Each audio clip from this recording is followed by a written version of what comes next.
New York City associates with the following plot for the movie: Times Square with its grandiose skyscrapers and bright advertising billboards.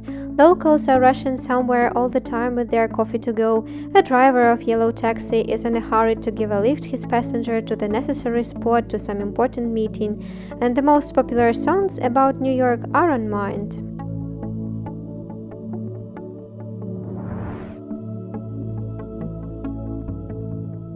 New York City is a global financial, economic, and cultural center. It was founded by Dutch colonists in the early 17th century. Until 1664, the city was called New Amsterdam. Then it was captured by the British and renamed into New York. Prior to the conquest of European settlers, Indian tribes lived on its territory.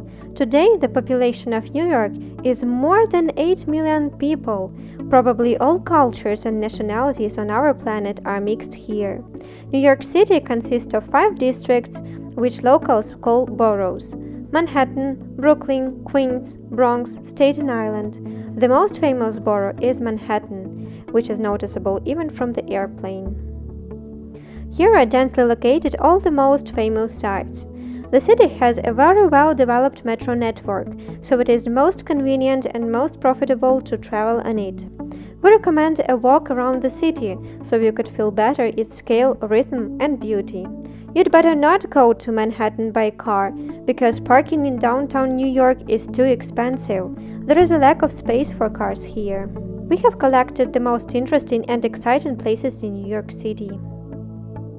Times Square, Central Square, heart of the city. It is one of the most visited sites all over the world. Times Square is a symbol not only of New York but also of the entire United States of America. Every year, lots of people come here to celebrate the new year.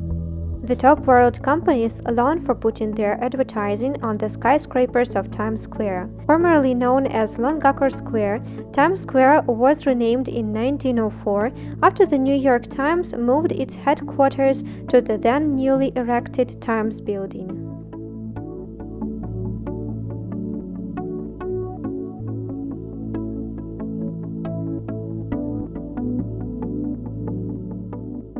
Broadway is a very famous street coming to Times Square, where concentrated lots of theaters with the most outstanding musicals like Chicago, Phantom of the Opera, Lion King, Aladdin, and so on. The musical is a symbol of American culture. You should definitely dress up your best festive attire, attend one of these performances, and feel yourself a part of the American holiday and glamour. Statue of Liberty is one of the most recognizable sights in the world. It can often be seen in the scenes of many popular movies. It is worth spending the full day on the Liberty Island. There is a possibility to climb the pedestal and the crown of the statue, but in order to do that, you need to buy tickets in advance, as a lot of people want to climb the statue. There is a museum dedicated to the history of Statue of Liberty construction. It is very impressive. The best way to get to the Statue of Liberty Island is by boat from the Battery Park. Boats depart from the pier in the Battery Park not only to the Statue of Liberty, but also to the other islands like Staten Island, Governor's Island, Ellis Island. Organized helicopter sightseeing tours along the city also start here, from the pier of the Battery Park.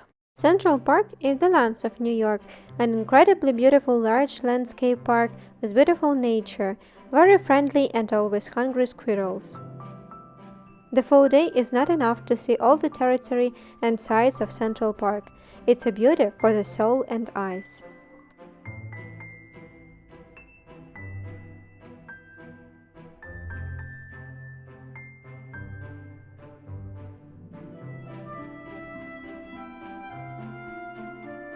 We were lucky to meet the raccoon in the middle of the Central Park.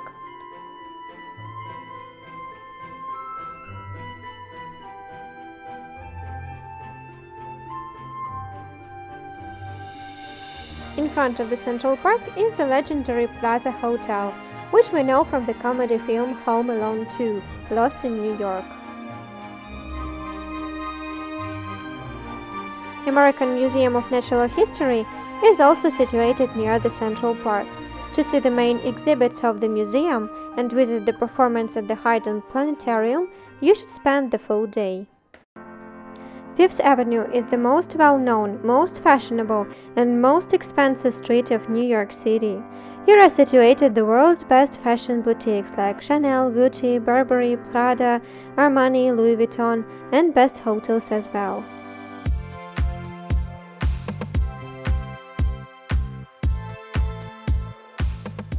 Rockefeller Center is a major office center built along the Fifth Avenue at the initiative of the oil magnate's Rockefeller family. The building is 872 feet tall, or 266 meters. The main Christmas tree of the city is annually established in Christmas time in front of the Rockefeller Center. NBC TV channel broadcasts the Christmas tree lighting ceremony. Their office is located across the street from the Rockefeller Center. Observation point of the building is called Top of the Rock and placed on the 70th floor. St. Patrick's Cathedral is situated in front of the Rockefeller Center along the Fifth Avenue.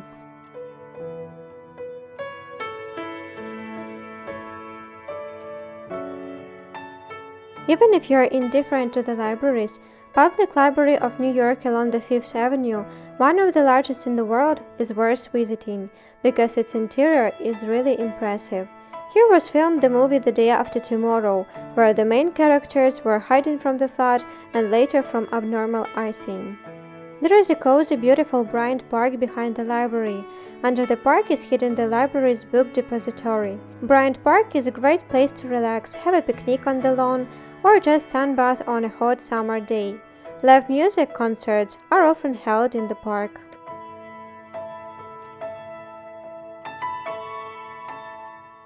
Grand Central Terminal is the most ancient, most famous train station in New York City. Empire State Building is one of the most well-known skyscrapers in New York on the Fifth Avenue at height 1,454 feet or 443 meters, which is 103 floors. Highland Park is an elevated park approximately 1.5 miles or 2.3 kilometers long. Park was created on the former railroad above the ground and was opened in 2009. The park starts at Hudson Yards 31st Street Metro Station and finishes at the crossing of Washington and Gunsford Streets. Highline is very romantically illuminated in the evening. You can walk along the park, enjoy the planted trees, arts and design objects, and charming views of the night city.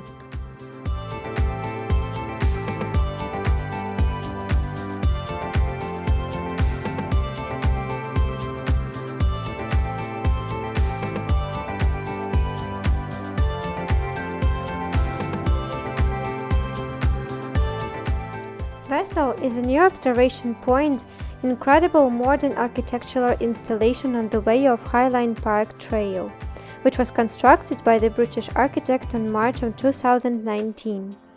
The 150-foot or 46 meters high installation consists of a kind of labyrinth, flight of stairs, 2,500 steps, 80 viewing platforms, and remains of a bee honeycomb. Vessel is so amazing at night, its lights shine so bright. To visit the vessel, you need to book the time on the official website in advance. World Trade Center is the highest office center building and the highest building in the Western Hemisphere on the planet. It's 1,775 feet or 541 meters high.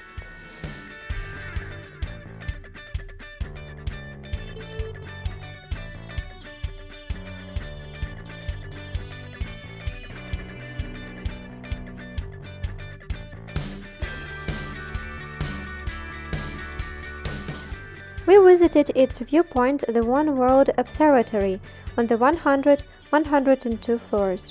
Views there are really astonishing. From here you can see almost all great sights of New York City.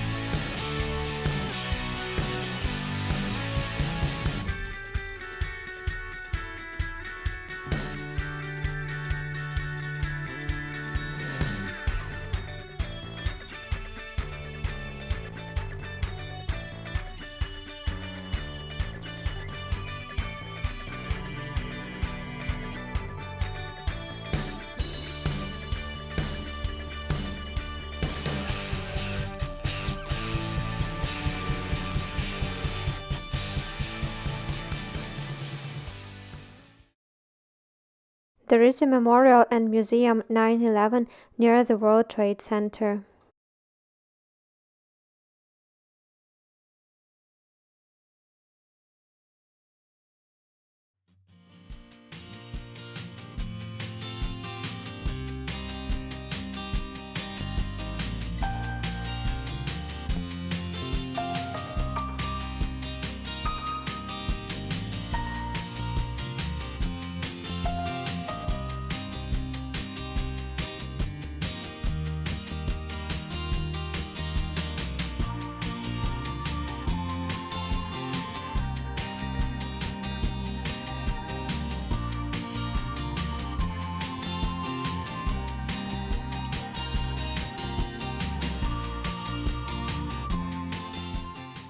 The world's financial center, New York Stock Exchange, is located on the Wall Street. It is a symbol of financial mightiness of USA and of all financial industry.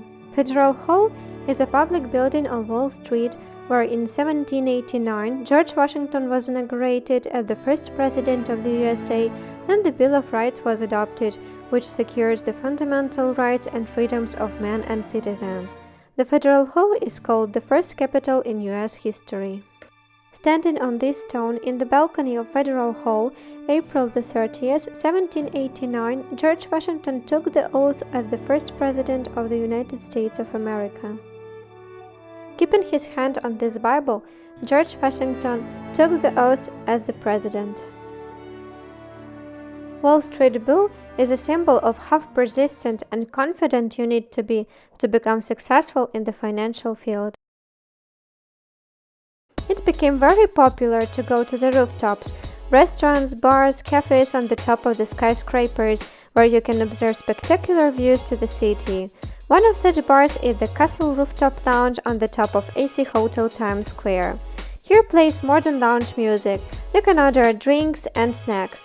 Skyscraper with the violet lighting is the famous Empire State Building. Manhattan is different at night. It looks mysterious and breathtaking.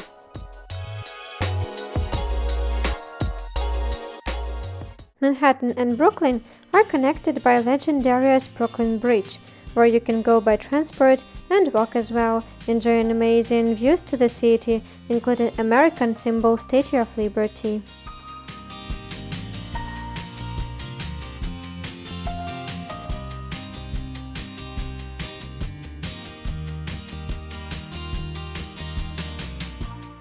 New York is not only about skyscrapers. We saw lots of nice, cozy, low-rise residential along the quiet streets. Residents of private houses try to green their territory, which is always pleasing to the passers-by.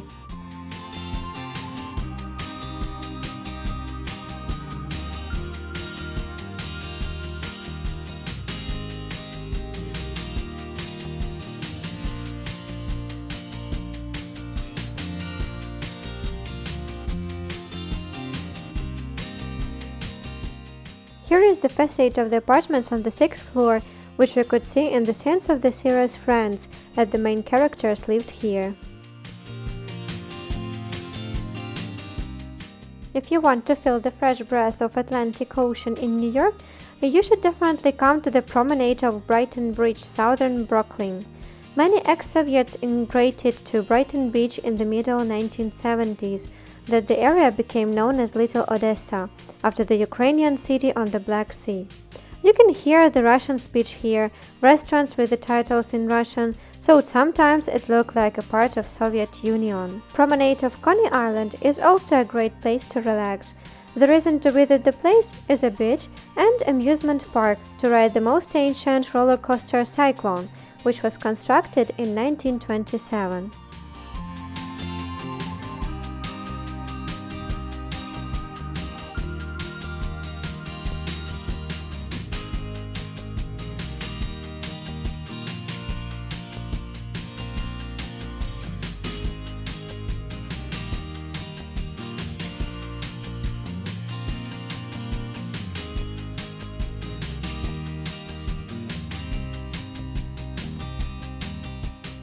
We walked along the pier of Coney Island and enjoyed the views of the coast from the ocean side.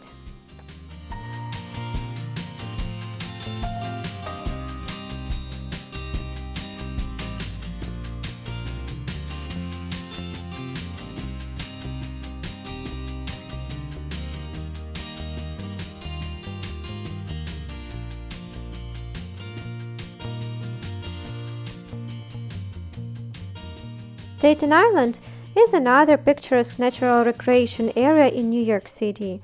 The historic Wadsworth Fort is located here.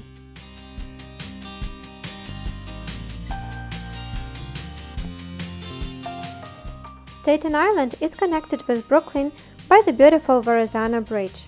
The observation deck from the Staten Island opens impressive views to the bridge, Manhattan, and even the Statue of Liberty.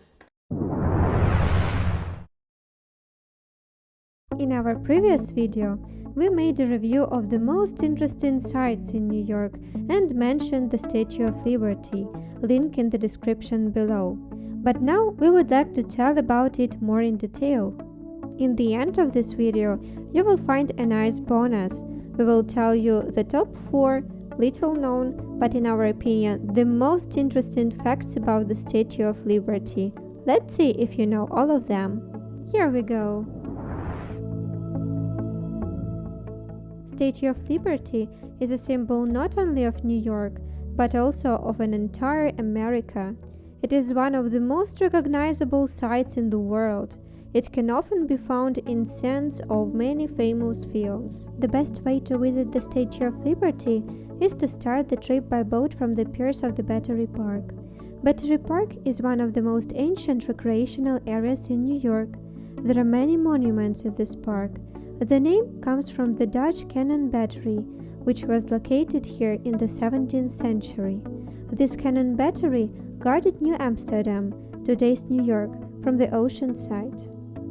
Pay your attention on the fact that it is better to buy official tickets on the website of the Statue of Liberty or in official ticket office on the territory of the former fortress in Battery Park at the pier. You will notice the pointers with the statue symbol, which will lead you there. Do not agree to buy unofficial tickets to the statue on your way to the official ticket office, because you won't be able to get to the Liberty Island itself.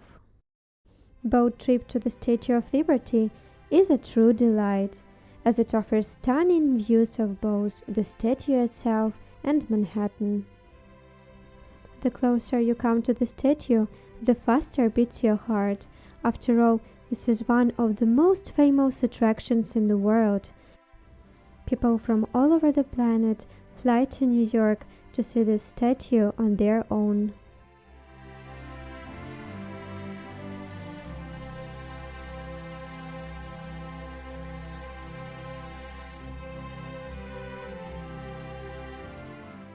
It is possible to climb to the pedestal and the crown of the statue, but to do that, you need to purchase the entrance tickets on the official website of the statue in advance. Because there are so many tourists who also would like to visit the statue. The most difficult thing is to climb to the crown of the statue. To visit this part, you need to buy the tickets about 3 months in advance. Can you imagine how popular is it? But if you would like just to walk around the statue on the Liberty Island, it is possible to buy the ticket on spot at the official ticket office near the boarding piers. Audio guide and the visit to the Statue of Liberty Museum on the island are included in the basic price of the ticket. The Statue of Liberty is 93 meters high. It represents a woman personifying freedom. There is a crown on the top of the head with its 7 rays, the torch in right hand, a stone tablet in her left hand. The inscription on the tablet means July the 4th, 1776, date of the adoption of the United States Independence Declaration. We got the audio guide on the arrival on the island. It was included in the basic ticket price. Walked around the statue and listened to some interesting facts about this grandiose construction. The viewpoint on the pedestal of the statue. It is possible to visit the Museum of the Statue. Here you can watch some short documentary films and see how the Statue of Liberty was built.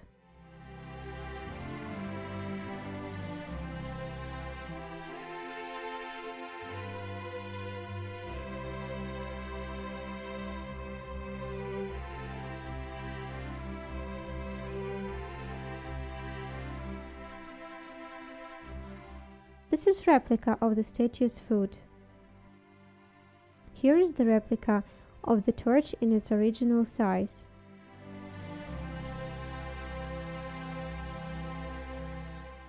Impressive views to Manhattan from the Liberty Island.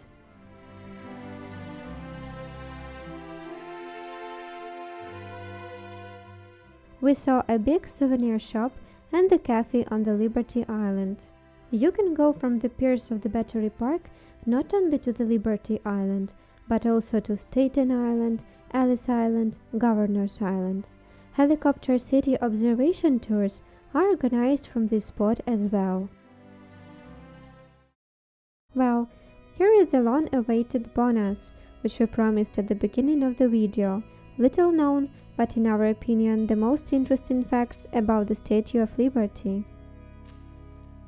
The first fact. The Statue of Liberty was a gift from the people of France to the people of the United States and was designed by French sculptor Frédéric Auguste Bartholdi. Its metal framework was built by Gustave Eiffel. The second fact.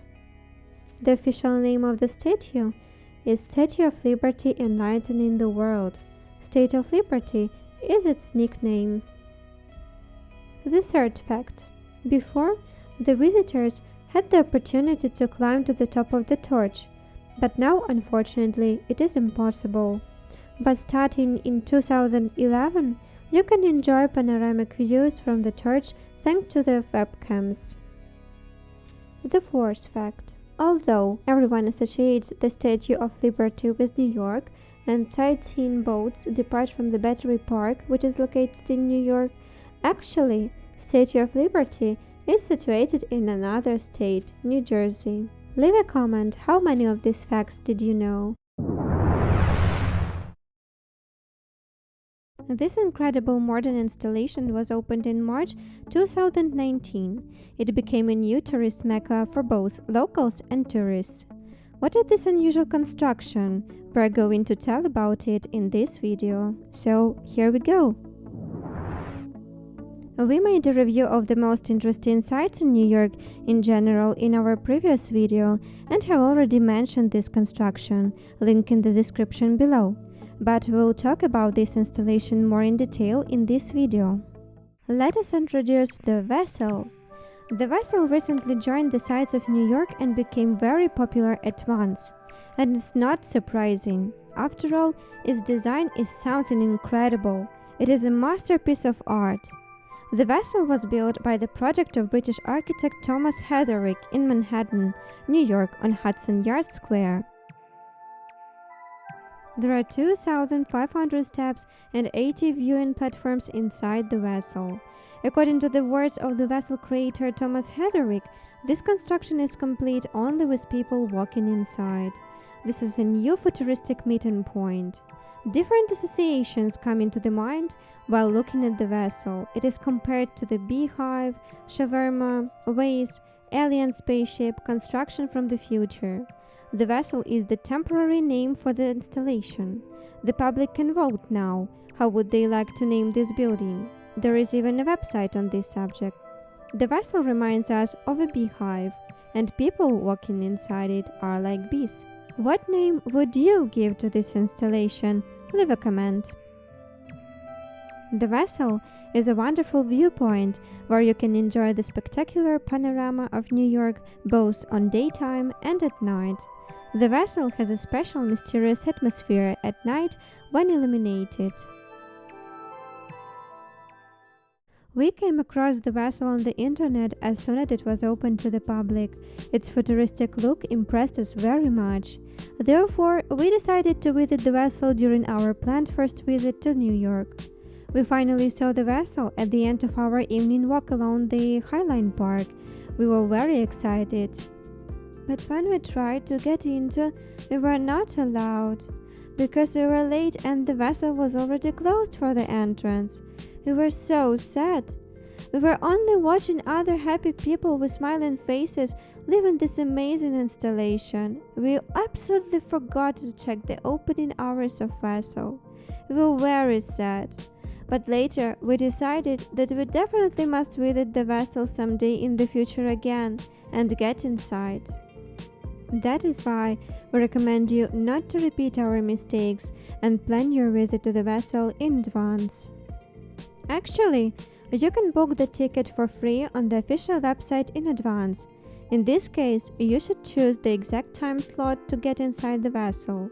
Also, it is possible to visit the vessel at a time which will be convenient for you, but in this case, you will have to buy a Flex Pass ticket, which costs about $10. Pay attention to the opening hours of the vessel, which you can check on the official website.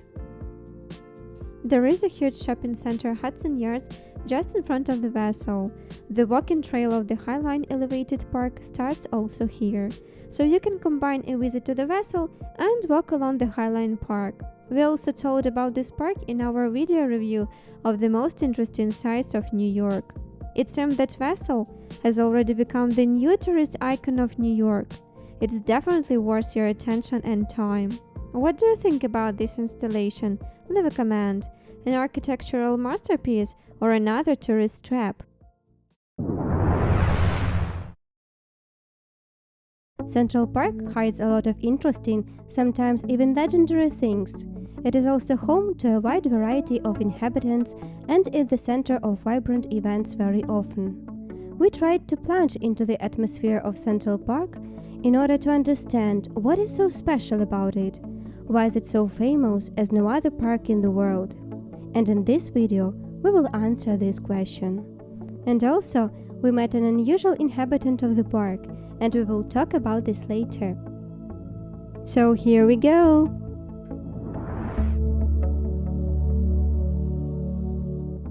In the previous video, we made a review of the most interesting sites in New York in general, and have already mentioned the Central Park, link in the description below. But in this video, we will talk about the park more in detail. Central Park is a public city park in the heart of New York. Today it is the most visited city park in the USA. Every day, Central Park attracts many visitors who come here for peace and harmony in the middle of the turbulent, grandiose city of New York. Let's take a look at the history of the park. The park was created by landscape architect Frederick Olmsted. Since the beginning of the park creation, 1857, the works didn't stop even during the American Civil War and was completely finished in 1873. Before the start of the construction, it was required to evacuate 1,600 locals who lived on the territory of the today's park. All buildings were demolished. Central Park is located in the very center of the city, in the shape of a large rectangle. Its length reaches 4 kilometers, width at 100 meters. The 10-kilometer road surrounding the park is often used by runners, cyclists, and roller skate enthusiasts, especially on weekends and after 7 p.m. when car traffic is prohibited. You can see Central Park in the scenes of many movies very often, so while walking along its alleys, you feel yourself like the main character of a movie.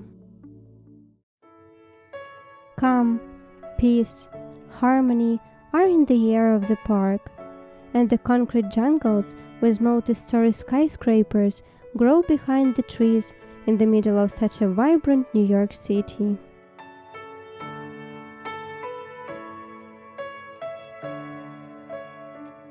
There is an unusual nature in the park. Birds and animals of different species are everywhere you look around.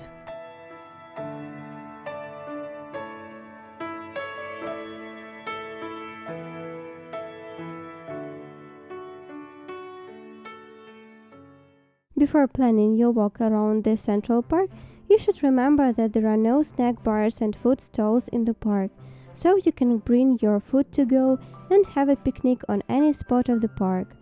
By the way, there are some street food stalls before the entrance to the park.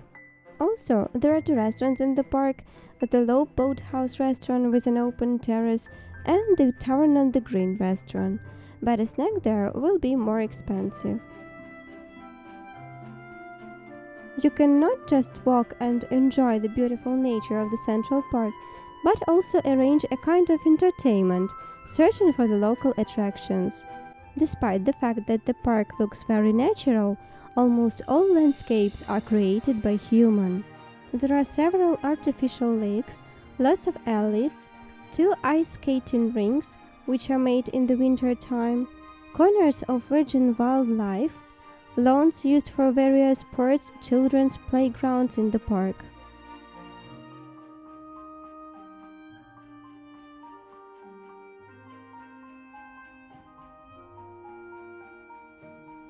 Nice fountains and squares, which are the meeting points for people who come here to have fun on nature together.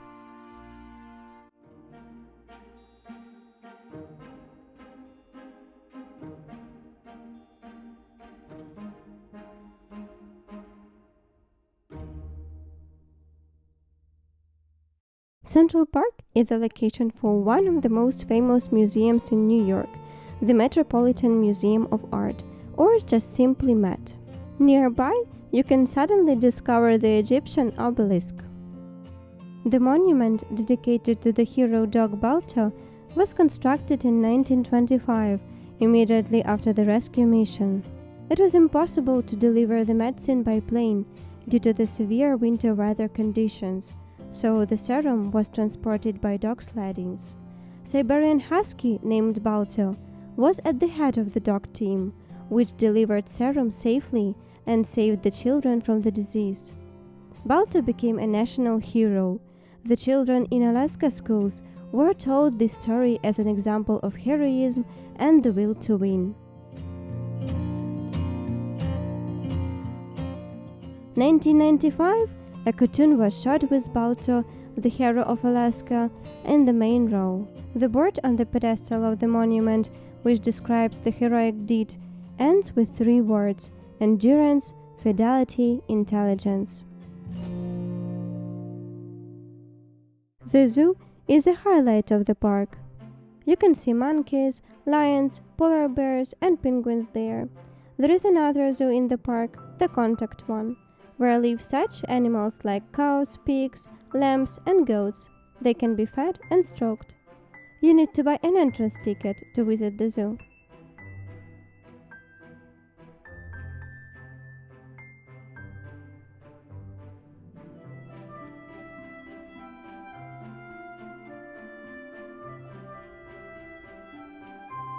Belvedere Castle is a beautiful building of the 19th century located on a stone rock.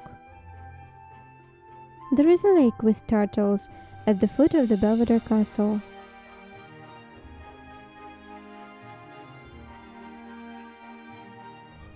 On the summertime, an open-air festival named Shakespeare in the Park takes place in the Green Theatre near the lake. Even such popular movie stars like Natalie Portman, Meryl Streep, Al Pacino participated there.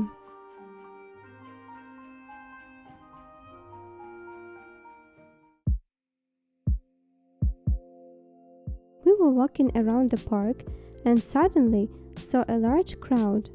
We couldn't understand what's happened, but coming closer, we saw a real raccoon. It was so unusual to see him walking in the trees. He was just a part of the surrounding nature.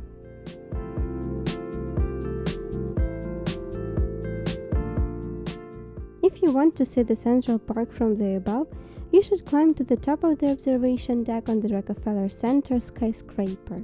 By the way, the park is not visible from the observation deck of the One Observatory World Trade Center at all. Central Park is surrounded by the very interesting spots of the New York City. The legendary Plaza Hotel is situated right in front of the Central Park. You definitely know this hotel because of the Home Alone 2, Lost in New York movie with Macaulay Culkin in main role. The last but not the least beautiful stop in our walk around the park is the Jacqueline Kennedy Onassis Reservoir. This is the largest basin on the territory of the Central Park. The locals like jogging around there. A full day is not enough to see the entire Central Park. American Museum of Natural History is one more outstanding must-visit point near the Central Park. We will tell about this museum more in detail in our next video. So if you don't want to miss it, subscribe and click on the bell button to be immediately informed about the video. Now you see how many interesting things Central Park hides. This is definitely a place that is worth your attention and time.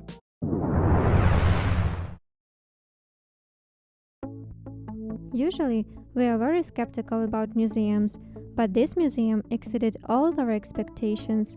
Many mysterious secrets of our planet are kept here. This museum, like a time machine, carried us through the millennia of the human history to places and historical events that we were impressed to the bottom of our hearts, and the day spent here passed like a moment. What impressed us so much?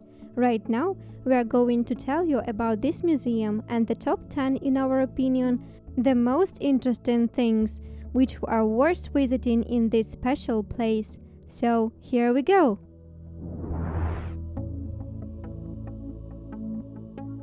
Earlier, we mentioned the American Museum of Natural History in our video review of the most interesting sites in New York, but we want to tell you about it more in detail.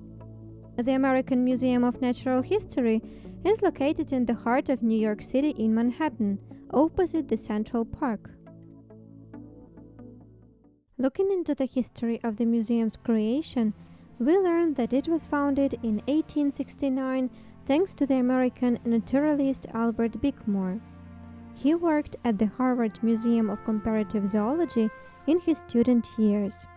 Looking for funding, Bickmore met with a lot of New York businessmen and public figures who ultimately agreed to become co-founders of the museum. Sir Theodore Roosevelt, father of the 26th American president, was among them. Exactly his monument is situated in front of the entrance to the museum. New York City, for its part, agreed to cover the costs of building and maintaining the museum building. The museum consists of 25 interconnected buildings, which house 46 permanent exhibits, research laboratories, and the famous library. The museum's collection contains over 32 million artifacts of animals, plants, minerals, stones, meteorites, and cultural artifacts. Only part of these artifacts can be exhibited at a time. All of the museum artifacts are distributed into the rooms thematically, chronologically, and geographically. We would like to introduce you our top 10 list of the most interesting things in this museum. Pay attention that the top 10 is formed not by the importance, but by the order of our visit, and all the sites can be equally interesting. Number 1. Hayden Planetarium. We love everything related to space, and we knew that there is one of the most famous planetariums in the world, the Hayden Planetarium, in the very center of New York. And this planetarium is a part of the American Museum of Natural History. First of all, we planned to visit the planetarium. There is the Space Theater at the top of the Hayden Sphere, where you can watch the documentaries about space. We went to the Space Trail after the performance in the Space Theater. The formation history of the early universe is illustrated here.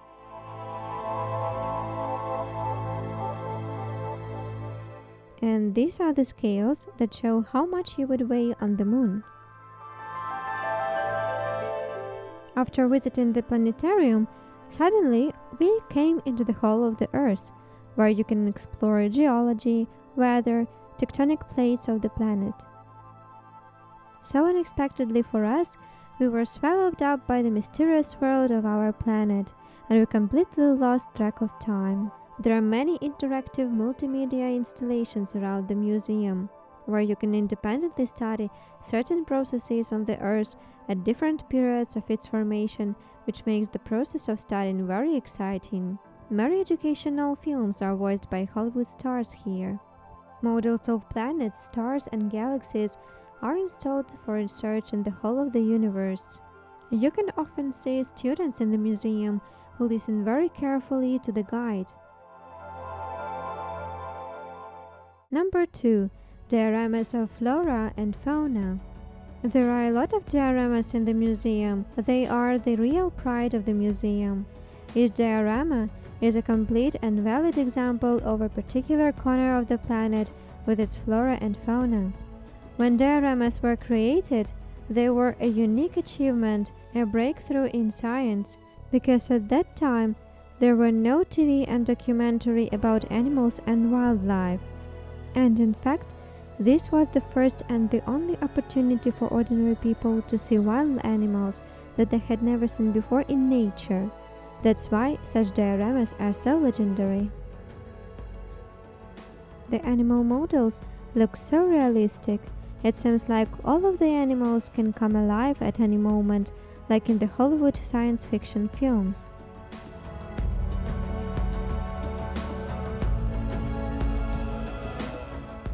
Number 3.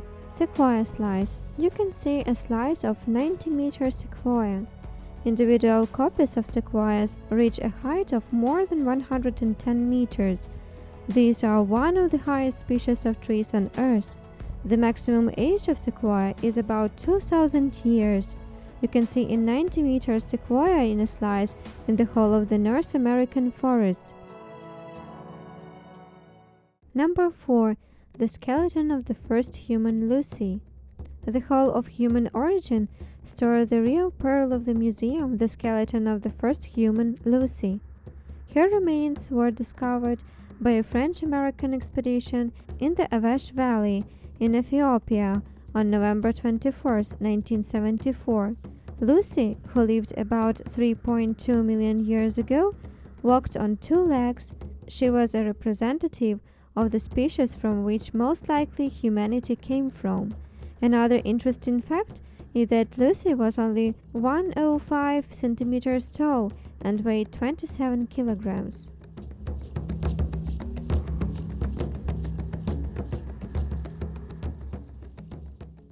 Number 5. Meteorite Hole. Later, the labyrinth of the museum led us to the Meteorite Hole. Meteorites are often the main characters in Hollywood disaster films. Their collision with the Earth threatens the whole planet and all humanity. And in this hole, visitors have the opportunity to see and even touch these celestial bodies. The Arthur Ross Hall of Meteorites houses a very famous meteorite called Cape York. It consists of iron, fell to the Earth about 10,000 years ago, and was discovered on the Greenland island.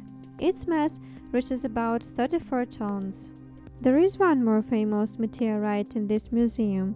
It is called Willamette. It is the largest meteorite found in North America and the sixth largest in the world. Willamette was found in the US state of Oregon.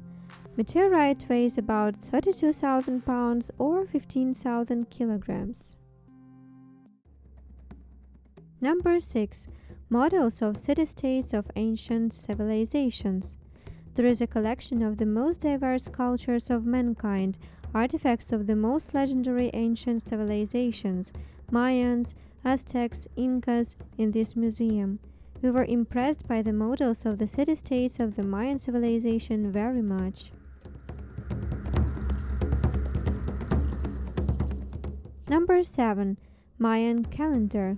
The Maya calendar is known for foreshadowing the end of the world on the 21st of December 2012. It was even filmed in the catastrophe movie called 2012, where the Maya calendar played a key role. Number 8. The history of the Indians' life.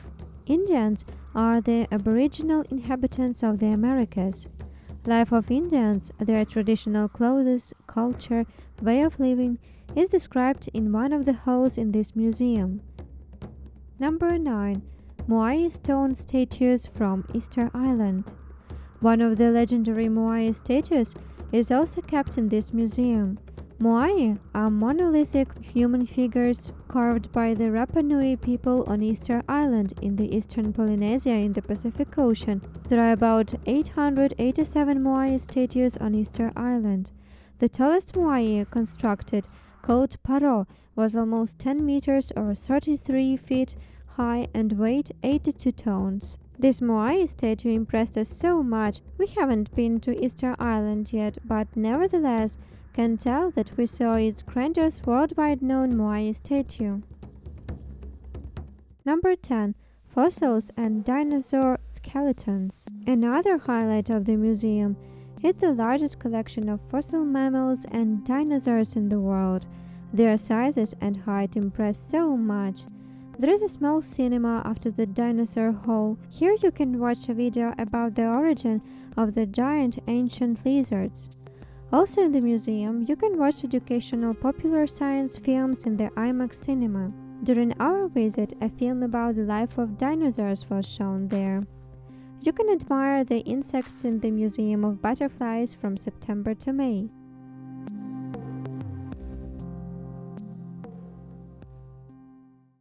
The American Museum of Natural History is quite often involved and popularized in the cinema.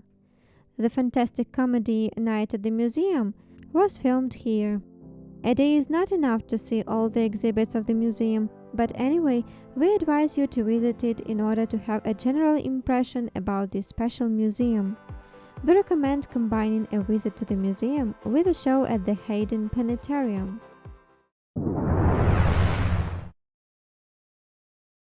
Washington, D.C., the capital of the USA.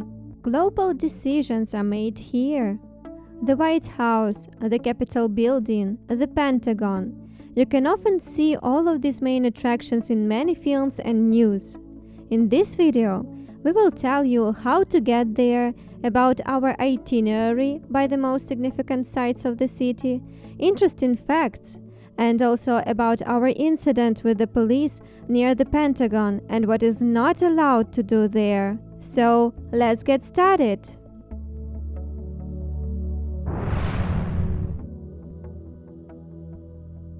It is possible to get to Washington by plane. There is an international airport in the city. Take a bus tour from another city, or come by the rental car, by bus, or by train. For example, we arrived in Washington from New York by bus. Washington is located 4-hour drive from New York. We bought bus tickets online. The price for return tickets per 2 persons was about $100. Intercity bus connection is very well developed in the USA. The buses are comfortable, double-decker, with air conditioning. Our trip to Washington was planned for 2 days. We left New York in the morning, arrived in Washington already by lunch, and returned back to New York the next day in the evening. So here is Washington. Its official name is the District of Columbia, abbreviated DC. The District of Columbia is an independent territory and doesn't belong to any state. There are Washington State on the western side of the USA and Washington City, which is the capital of the USA, on the eastern side of USA. In order not to confuse the city with the state, Americans usually call the city DC or Washington DC. Washington DC was founded in 1791 and named after George Washington, the first American president. The city is located on the northern bank of the Potomac River, between the states of Virginia and Maryland. There are the main offices of all 3 federal government branches, including the residence of the United States President in the White House, and many monuments and museums of national importance in Washington. The most famous attractions are located in the historic district of the city, Capitol Hill. All the sites are relatively close to each other, including the bus station where we arrived. We explored the city and its main sites on foot, but we saw a lot of people riding electric scooters. It is also comfortable to discover Washington by rental bike. The bike rental system is very convenient and automated. A bicycle can be taken at one point and left at another. A subway operates in Washington and its suburbs in Maryland and Virginia states. By the way, the Washington subway is the second busiest in the United States after the New York subway. When we came into the historic district of Washington, Capitol Hill, It turned out that everyone except tourists wears business suits. Everything seems to be like in films, and we must say this makes a special vibe. Sometimes we even felt uncomfortable that we didn't correspond that business dress code. It seemed like only government employees live in Washington. It impressed us so much. Talking about look, Washington is very different from New York, where they mostly don't pay much attention to their style.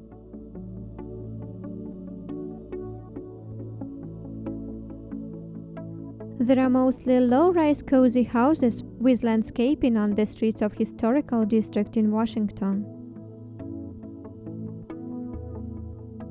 National Mall is an open 1-mile-long park area, the center of the city and the location of many historical monuments like the Capitol Building, Washington Monument, and most of the museums. One of the most recognizable, grandiose, and impressive sights of the city, the Capitol Building, probably the most famous symbol of democracy in the world. Since 1800, meetings of the U.S. Congress have been held here. Congress is developing the country's national legislation in the Capitol. The inauguration ceremonies of U.S. presidents are also held here. George Washington, the first president of the United States, laid the first stone in the base of the Capitol building on the 18th September in 1793. You can get into the Capitol building for a free excursion, but you need to book it on the official website online in advance.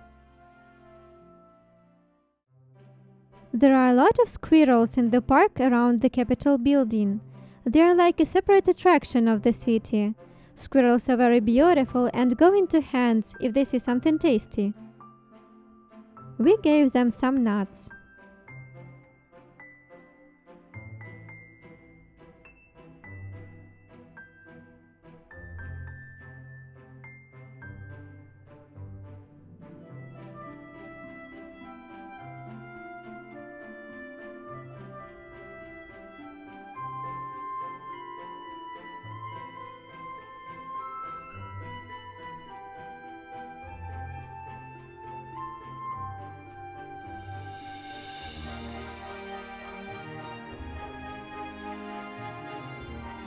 Birds also didn't get confused and had lunch with squirrels.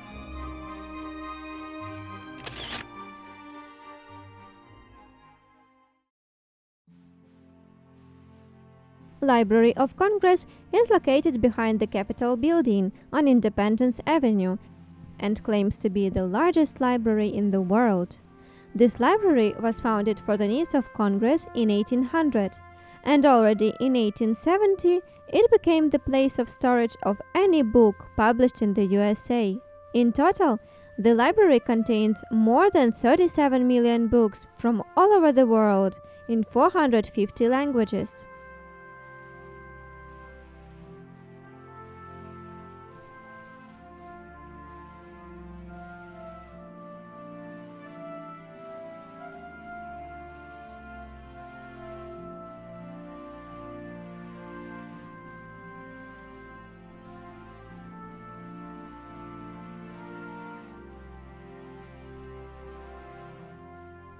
There are the buildings of the United States National Archives along the National Mall.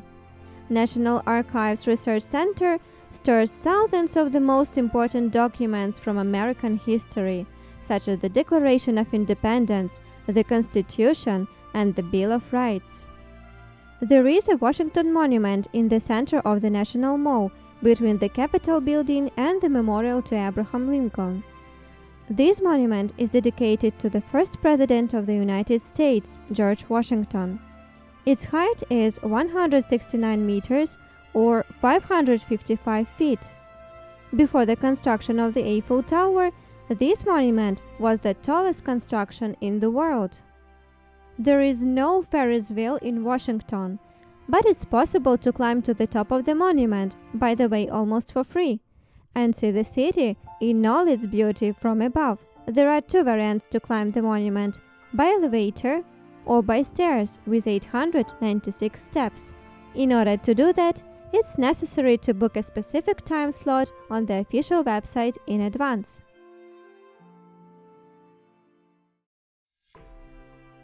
There are also some museums of the Smithsonian Institution along the National Mall. Smithsonian Institution is a research and education center established by Congress in 1846. There are many popular museums and galleries in Washington. For example, such national museums like Museum of American History, Museum of Natural History, Museum of the American Indian, National Air and Space Museum, and many others. In our opinion, the most interesting museum in Washington is the National Air and Space Museum. So we decided to visit exactly this museum. We will tell you about this museum in detail in our next video. The Smithsonian Institution building itself is also located on the National Mall.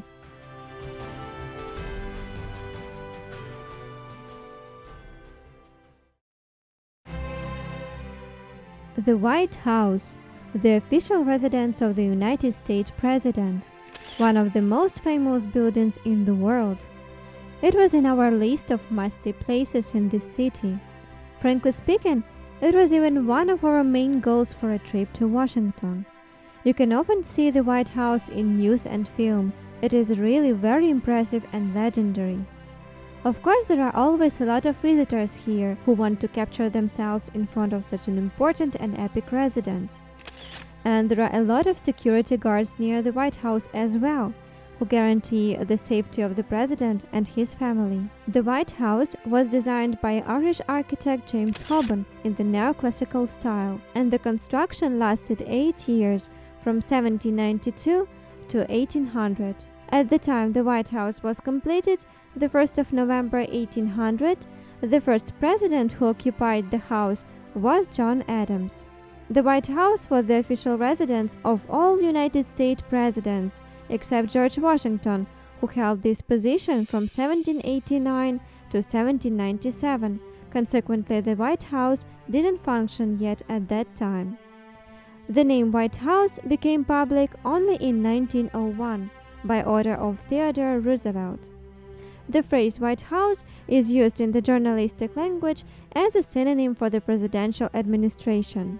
Visitors who come to the White House on an excursion can see the most beautiful historical rooms that are used by the President and the First Lady to welcome guests from other countries. It is really amazing to visit the house where the President of the United States signs bills and government orders, meets with his employees, visitors, and guests. An interesting fact that the White House is imaged on the $20 banknote.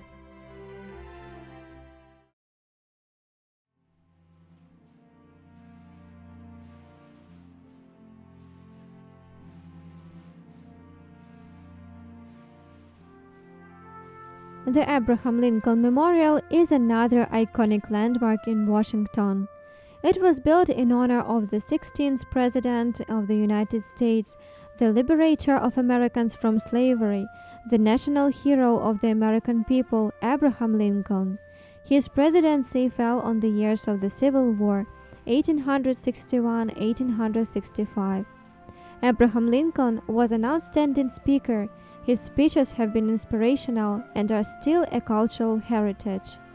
The memorial, built during 1914-1922, symbolizes Lincoln's belief that all people should be free. At the center of the memorial is a Lincoln statue, about 6 meters or 19 feet high.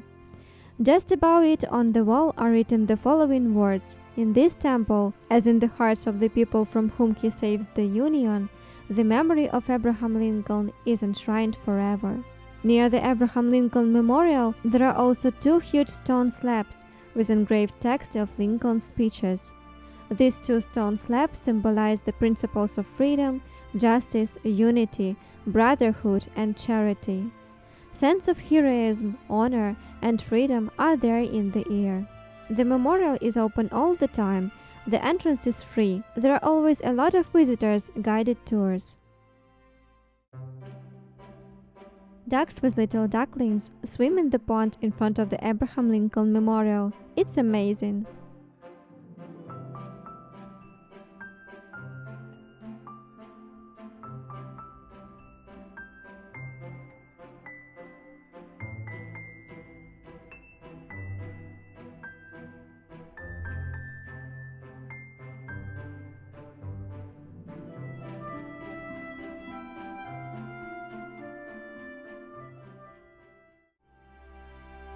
between the Washington Monument and the Abraham Lincoln Memorial, a World War II National Memorial, a Korean War Veterans Memorial, and a Vietnam Veterans Memorial.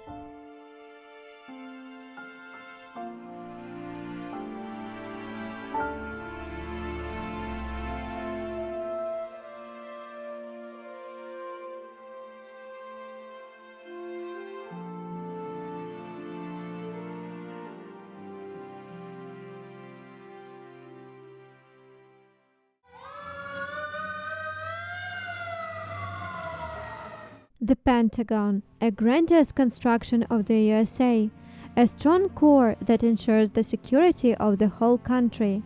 This is where the United States Department of Defense headquarters is located. From one word, Pentagon, comes an association with something inaccessible and completely secret. The Pentagon comes from Greek and means a figure with 5 angles. Pentagon was built in January 1943. Today, the Pentagon is the largest office building in the world. If you add up the length of all the corridors of the Pentagon, you get about 28 kilometers. But at the same time, the building was built in such a way that from the farthest corner to the opposite, along by the shortest path, you can get in just 7 minutes. It is possible to get to the Pentagon on an excursion, but you need to book it on the official website in advance. Cadets conduct such tours inside the building. There is a shopping center with many cafes and shops on the territory of Pentagon.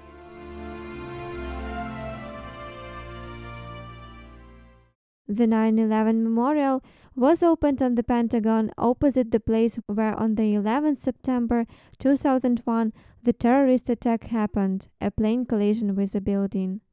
The memorial is dedicated to the Pentagon employees and passengers of the plane, 184 men and women who didn't survive during the attack. The memorial was created in the form of a park with 184 named benches facing the building. As it turned out, it is allowed to take the photos of the Pentagon only from the site of the memorial. And we didn't know about it. We were so inspired by the grandiose Pentagon building and didn't see anything except it. So we tried to take a photo of the building from the other side. For that, we got a remark from the police. They turned on the siren in their police car. And then we noticed the corresponding warning sign which forbade taking photos. Frankly speaking, the level of our adrenaline ran high at that moment. We apologized, hid the camera away, and continued our walk through the city. The best view of the Pentagon from above opens from an observation deck on the territory of the United States Air Force Memorial.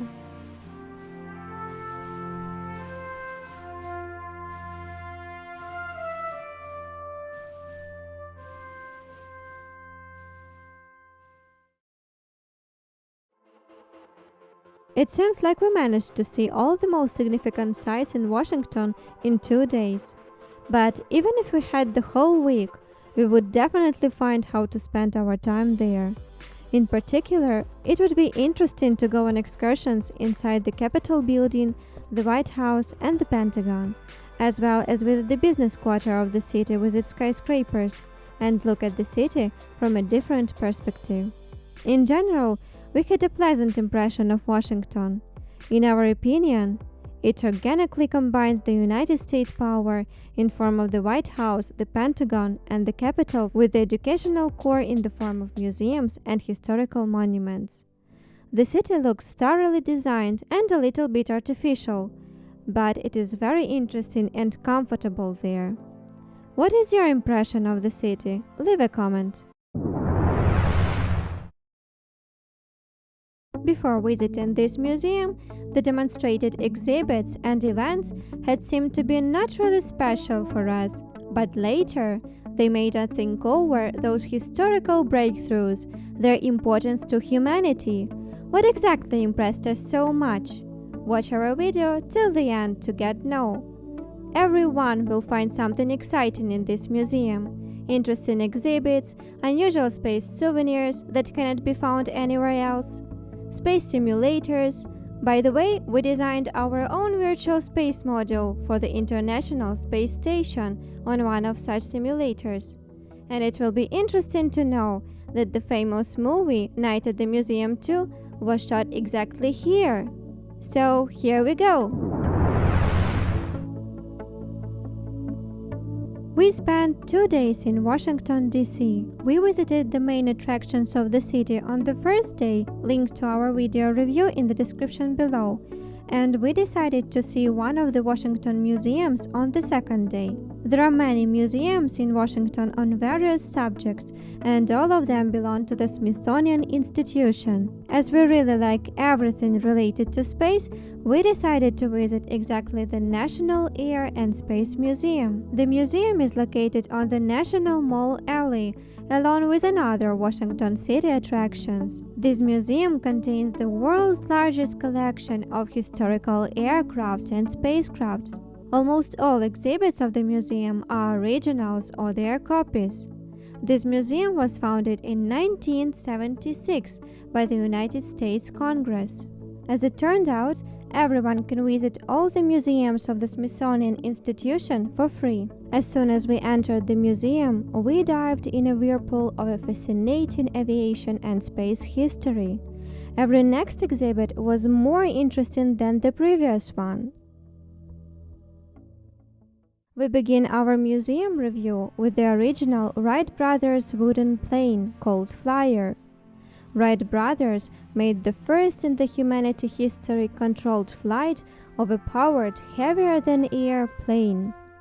On December 17, 1903, the brothers Wilbur and Orville Wright took to the air and landed the Wright Flyer plane. A lot of engineers tried to build their own plane on that period. There was a real competitive race in the field of aviation, but it was the Wright brothers who were the first in the history to make a successful flight with a pilot on motor-operated, heavier-than-air plane. Interesting to know that the first flight lasted only 12 seconds at the distance 37 meters or 120 feet. As inventors, constructors, and pilots, the Wright brothers improved their plane, taught men to fly, and started the aviation epoch.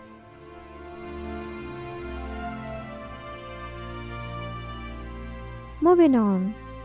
The next exhibit that we want to show you is the legendary lunar module of the Apollo 11 spacecraft expedition. On July the 20th, 1969, a first man made a step on the moon thanks to this space construction.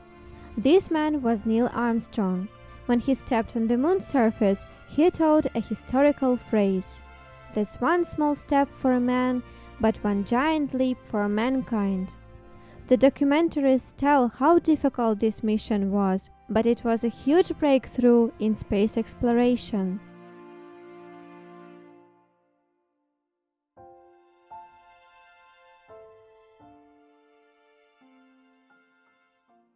Nearby, in the same hall, there is another exhibit of world significance. Probably it even helped to avoid a global nuclear war. Apollo-Soyuz mission became a sign of agreement between the USA and the Soviet Union during the Cold War. In July 1975, the astronauts from the opposite sides shook hands in the orbit of the Earth, 220 kilometers above the Atlantic.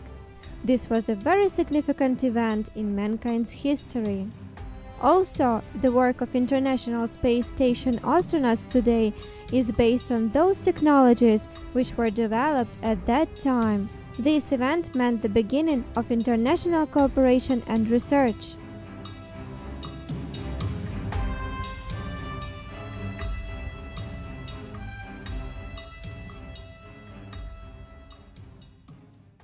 The next hall is dedicated to the planets of the solar system, and behind it we saw a copy of the American spacecraft Voyager. Voyager 1 is the first and the only spacecraft which reached the boundaries of the solar system and went beyond it. None of the human-made devices hasn't gone so far yet. There were two such devices, Voyager 1 and Voyager 2. They are highly autonomous robots equipped with scientific instruments, their own power installation, rocket engines, computers, radio communication, and control systems. Back in 1977, Voyager 1 and Voyager 2 were launched into space in order to study the distant planets of the solar system, and one of these devices is still working. Humanity has got high-quality images of Jupiter, Saturn, Uranus, Neptune with the help of Voyager robots. An interesting fact is a Voyager Golden Record attached to each spacecraft. Those records contain scientific data in different fields of human life, sounds of nature, some musical works, and a message from humanity. Perhaps some civilization will catch the Voyager and will find out about the existence of our civilization. By the way, it's possible to discover what exactly is recorded on the Voyager Golden Record on the official NASA website. And now, we will show you the hall that we liked most of all. This hall is dedicated to the International Space Station, abbreviated ISS. Back in the 1980s, major countries decided to build together a space station in Earth's orbit, and only in 1998 the first module was launched into orbit. New models have been being added to the space station since that time until now. A multinational team on board of the space station undertakes numerous studies for the benefit of all mankind.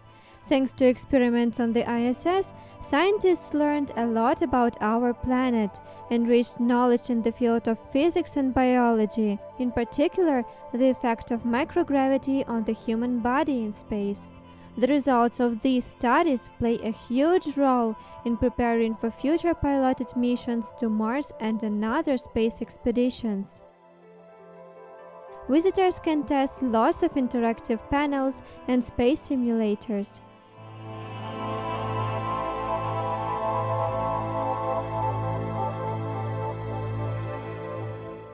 And also, can you imagine, the museum has an installation for designing virtual modules for the ISS. As soon as we got into the process, we managed to design our own virtual space module. We chose the module class with a specific purpose, its combination, where the sleeping and the working areas will be located. We set the name to the module and virtually connected to the ISS. It's amazing. We felt like we were involved in the arrangements of the legendary space station.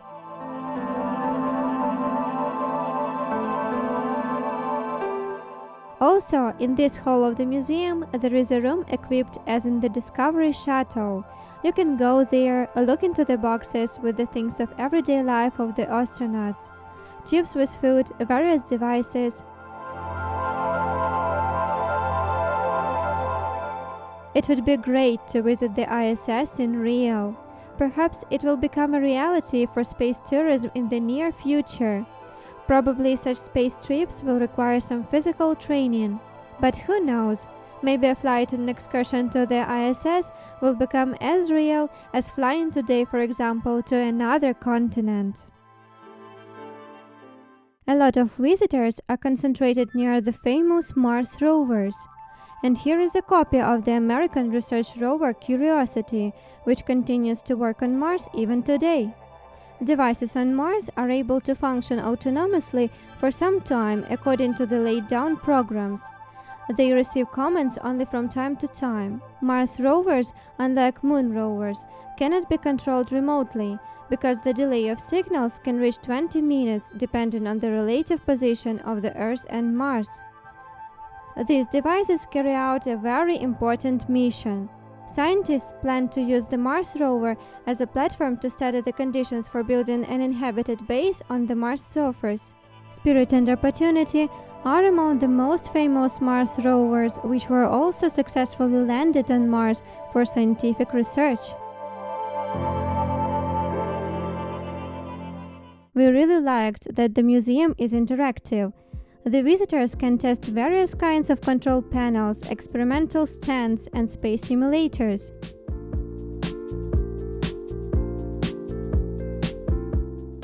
Children also will not be bored in this museum. There is a separate room with different fascinating experiments for young visitors.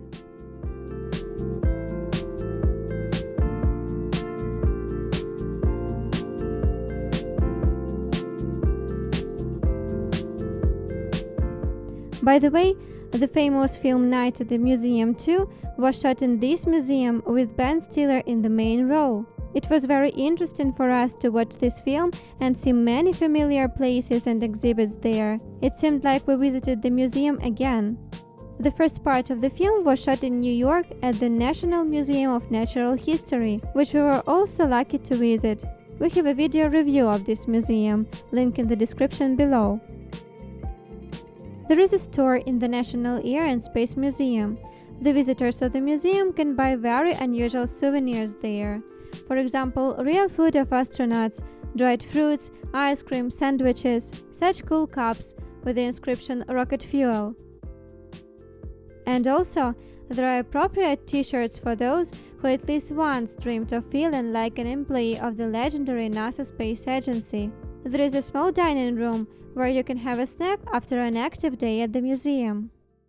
We hear about experiments on the International Space Station in the news almost every day.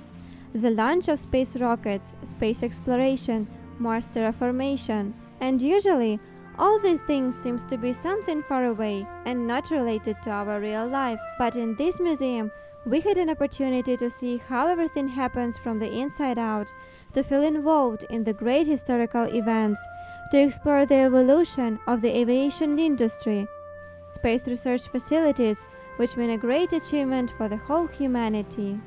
Thanks to all of these discoveries, valuable historical exhibits, visitors of the museum can follow how humanity has been transformed from the land species into the flying species and later into the space one. Working on the ISS in low Earth orbit, traveling to asteroids or flying to the moon, all this helps to improve technologies that will make space tourism real. Hotels in low Earth orbit and the moon, cruises on the solar system, and Mars will become the second inhabited planet where life will be possible. We'll see how far humanity will go.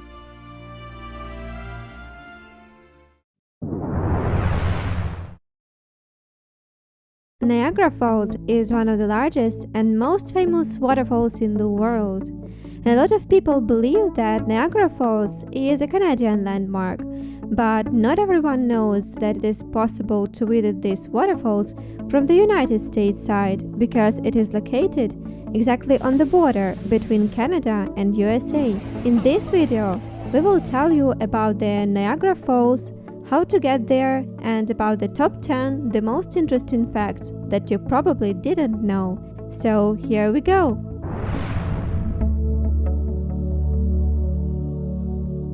The distance from New York to the Niagara Falls is about 410 miles, which is 660 kilometers or about 8 hours drive. It is possible to take a group bus tour from New York or to go by car. The road on the way to the waterfalls is very picturesque, mountainous and beautiful, with rivers aside. There are the Catskill Mountains, part of the famous Appalachian mountain system, along the way. The distance from New York to the mountains is approximately 100 miles or 160 kilometers. Special stops are equipped along the way where the travelers can take a rest and enjoy amazing views. As it turned out, the citizens of New York State like this area very much.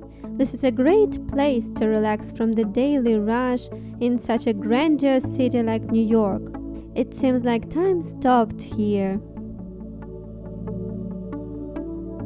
We decided to go to the Niagara Falls by car. We left New York on Friday at about 5 p.m. and drove up to the waterfalls as close as possible. We stopped for the overnight in Syracuse City, which is 880 miles 280 kilometers from Niagara Falls and 260 miles 418 kilometers from New York. We went to Niagara Falls in the morning to spend there as much time as possible. This beautiful place attracts a lot of tourists from all over the world, which contributes to the prosperity of cities located on the banks of the waterfall, Niagara Falls in New York, USA, and Niagara Falls in Ontario, Canada. Almost all the territory of the city is occupied by the Niagara Falls State Park, together with the necessary infrastructure for visitors. There are multi-level parking lots, cafes, souvenir shops, hotels.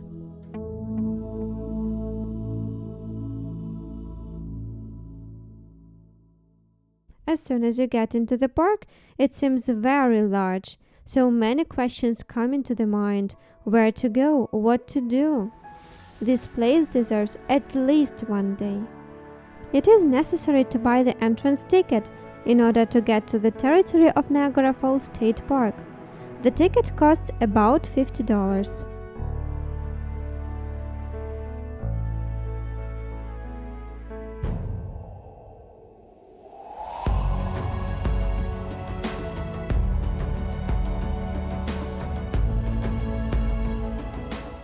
Niagara Falls is a group of 3 waterfalls: Horseshoe Falls, sometimes also called Canadian Falls, American Falls, and Bridal Veil Falls. This waterfall group was formed on the Niagara River, which flows from Lake Erie to Lake Ontario and separates the New York State in the USA from the Canadian province of Ontario.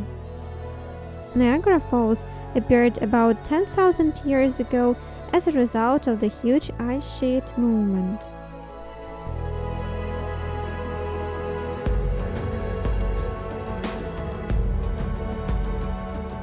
The waterfall is very wide.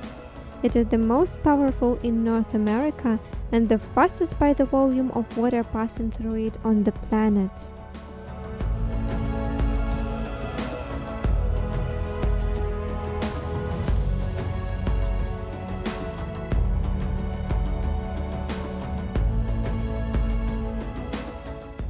View to the Canadian side.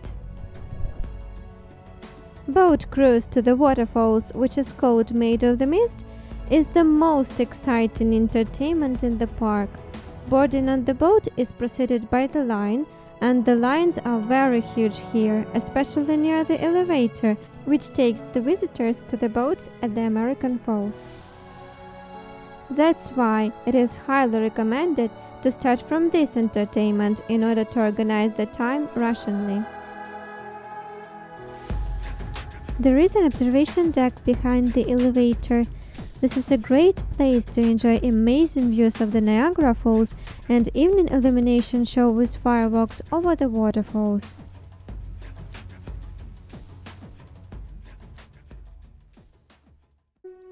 Tourists from the American side receive the blue raincoats.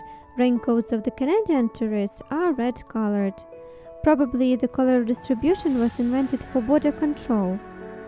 The visitors also receive the raincoats on the next location, Cave of the Winds.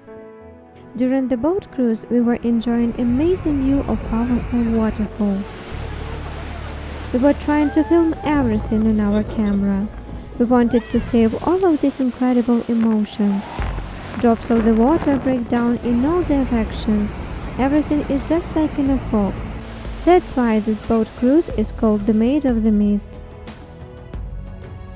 Despite the fact that we were in raincoats, we got wet absolutely.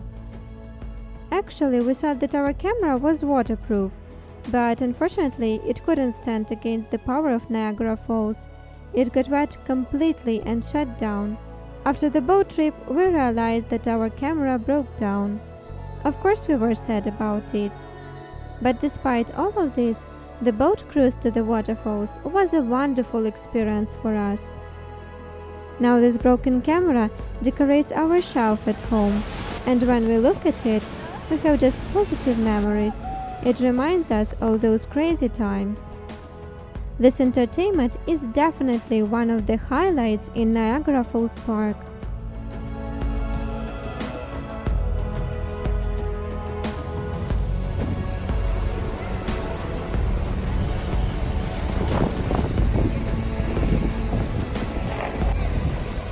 it is possible to come very close to the American Falls along the path near the boats.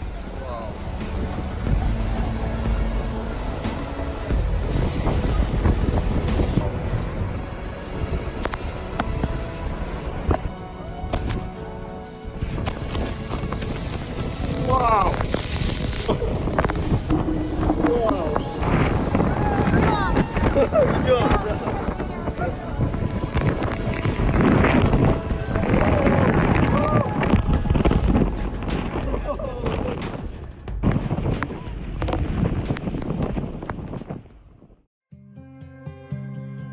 There is a rainbow bridge a few hundred meters downstream of the waterfall over the Niagara River.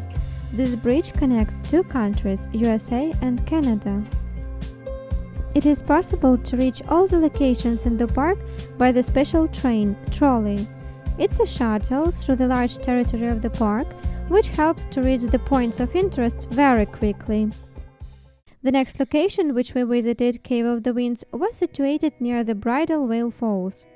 Tourists watch a short movie about the history of the Niagara Falls before the visit to the Cave of the Winds. The entrance to this location is organized by time, but it is possible to spend unlimited time here. So it is better to go to the Cave of the Winds right after the boat cruise Made of the Mist. We had been waiting for the entrance for about half an hour. We received yellow raincoats and sandals to change our shoes. Cave of the Winds has got such a name because the access to the waterfalls is through the cave tunnel, and it is really windy inside. When we came out of the tunnel, we saw the walking trail, which was very close to the Bridal Veil Falls, almost at its bottom. Beautiful gulls nest near this trail.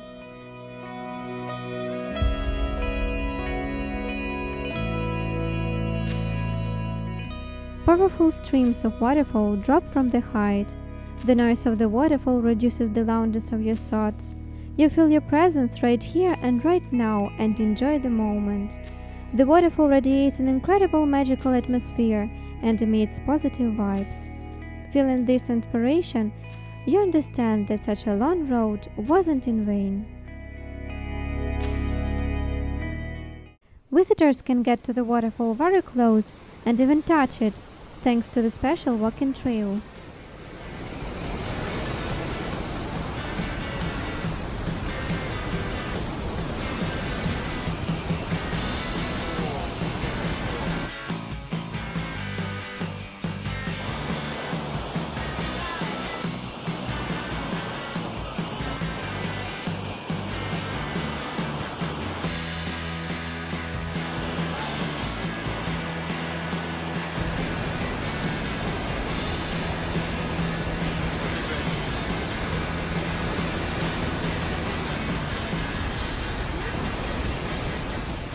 Rumor has it that the Canadian side of the waterfalls look more impressive, but nowhere else you can feel the Niagara Falls like on the American side, exactly in the Cave of the Winds. Hurricane Deck is the epicenter, the most extreme, the closest side to the waterfall. Here you can literally touch the Niagara Falls.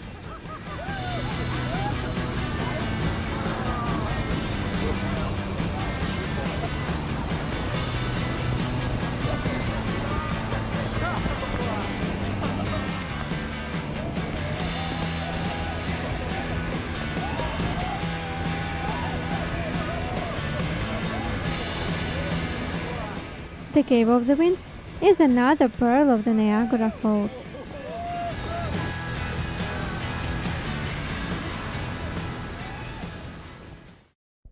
The weather near the waterfall is very changeable.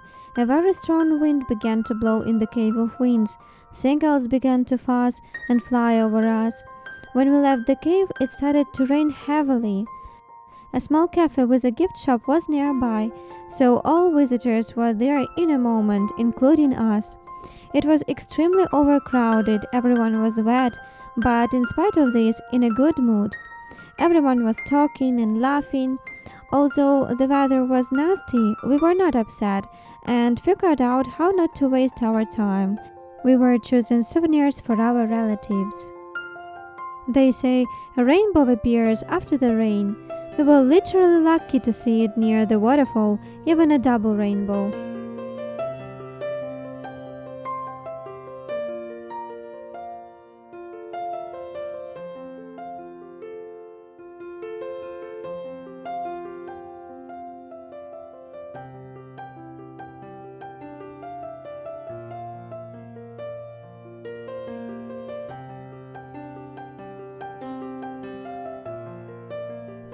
Top of the Falls restaurant is located near the Bridal Veil Falls.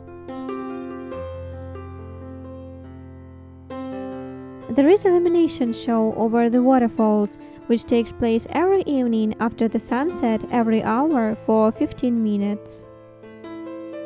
Spotlights constructed on the Canadian side create a spectacular view. The light and color changes on special holidays, for example on Valentine's Day, Earth Day, Memorial Day, St. Patrick's Day, Independence Day. Fireworks are the highlight of the illumination performance. This is an incredible sight which we will remember forever. Emotions overwhelm. There are also a research center, aquarium, and numerous hiking trails on the territory of Niagara Falls State Park. Unfortunately, we didn't explore all of them because one day wasn't enough to see everything.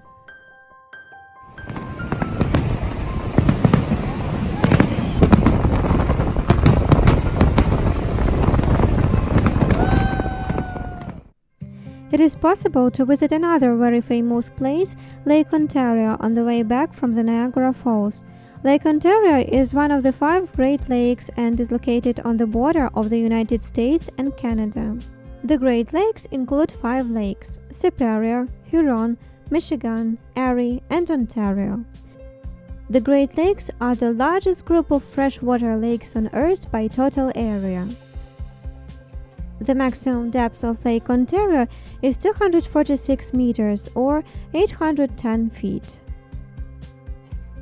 It was very interesting for us to visit the shores of this legendary lake, so we decided to go to Charlottetown, which is located on the shore of Ontario Lake, 155 kilometers or 100 miles from Niagara Falls. There is a special, peaceful vibe near the lake. We saw many cozy, beautiful houses in Charlottetown.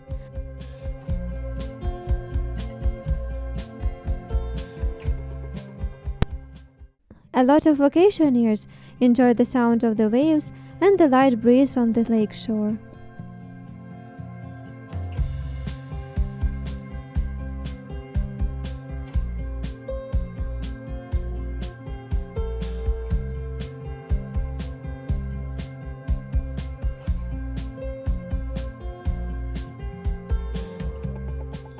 Beautiful views from the pier.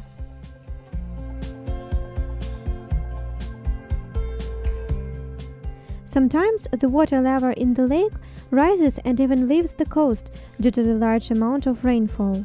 Local residents have to strengthen the coast from flooding. There is another interesting city just 15 kilometers from Charlotte. It is Rochester. Honestly, we didn't plan to stop here, but we wanted to stop somewhere to have a lunch. Rochester turned out to be famous for producing Genese beer, and its brewery is a local attraction here. The brewery is located near the Genese River, which flows into Lake Ontario. Water from this river is used for producing beer. The Genese Brewery in Rochester is one of the largest and constantly operating breweries in America. The factory has been operating since 1878. There is a small museum of the Genese beer brand. You can purchase themed souvenirs including beer here. The Genese Brewery has a bar restaurant where we had our lunch and ordered a tasting set of 4 beer types. The rooftop cafe of Genese Brewery opens stunning views to the beautiful High Falls waterfall, another highlight of Rochester.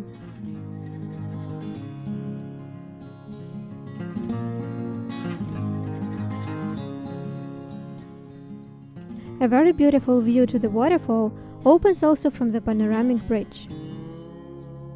After our visit to Rochester, we returned back to New York. So let's come up to our top 10, the most exciting facts about the Niagara Falls. Number 1. Although Niagara Falls is not the highest waterfall in the world, it is the most powerful in North America and the fastest waterfall on the planet. Number 2. Niagara Falls separates two countries, Canada and the United States, and citizens of both countries have access to the famous waterfall from their own side. Number 3. As for Canada, the Niagara Falls National Park was founded back in 1885 in Canada. It is the oldest national park in the entire Canada. Number 4. The cruise boat The Maid of the Mist had its first excursion in 1846. This tourist attraction is still actual and is the oldest entertainment in North America. Number 5. A lot of fish fall down together with the huge water flow, but according to scientists' investigations, about 90% survive after the drop. Number 6. As the Niagara Falls is a very picturesque waterfall, many well-known films were captured here. Among them, Pirates of the Caribbean, Superman 2, and The Niagara, starring Marilyn Monroe. Number 7. The construction of the first industrial hydroelectric station was started in 1853. Famous scientist Nikola Tesla took part in this significant event. It was Tesla's alternating current generators that became the heart of this hydroelectric power station at Niagara Falls. There is even a memorial complex dedicated to the life and scientific activities of the great inventor Nikola Tesla on the territory of the Niagara Falls Park. Exactly here began the mass electrification of settlements in America and further around the world. Number 8. This fact is connected with the previous one. Today, Niagara Falls is the largest electricity producer in New York State. Number 9. The first person who jumped into the Niagara Falls and survived was Sam Patch, who committed this courageous but insane act in 1829. In 1901, Annie Taylor, a 63-year-old lady at that time, became the first person to descend from the Niagara Falls in a barrel and survived. Since then, 14 other people have purposely tried to go through the waterfall. Some survived, others either drowned or were seriously injured. Survivors were fined heavily for violating Canadian and American law. In 2012, an acrobat walked 550 meters or 1,800 feet along the cable between the Canadian and American shores of Niagara Falls. In order to enable him to do this, the authorities of both countries even cancelled the law prohibiting such tricks, which had been in force for 128 years. Number 10. Only a few cases of Niagara Falls complete freezing have been documented in 1848 and 1912. A lot of media reported that the waterfall was frozen again in 2014, but it wasn't really true. If you know another facts which we didn't mention, leave a comment.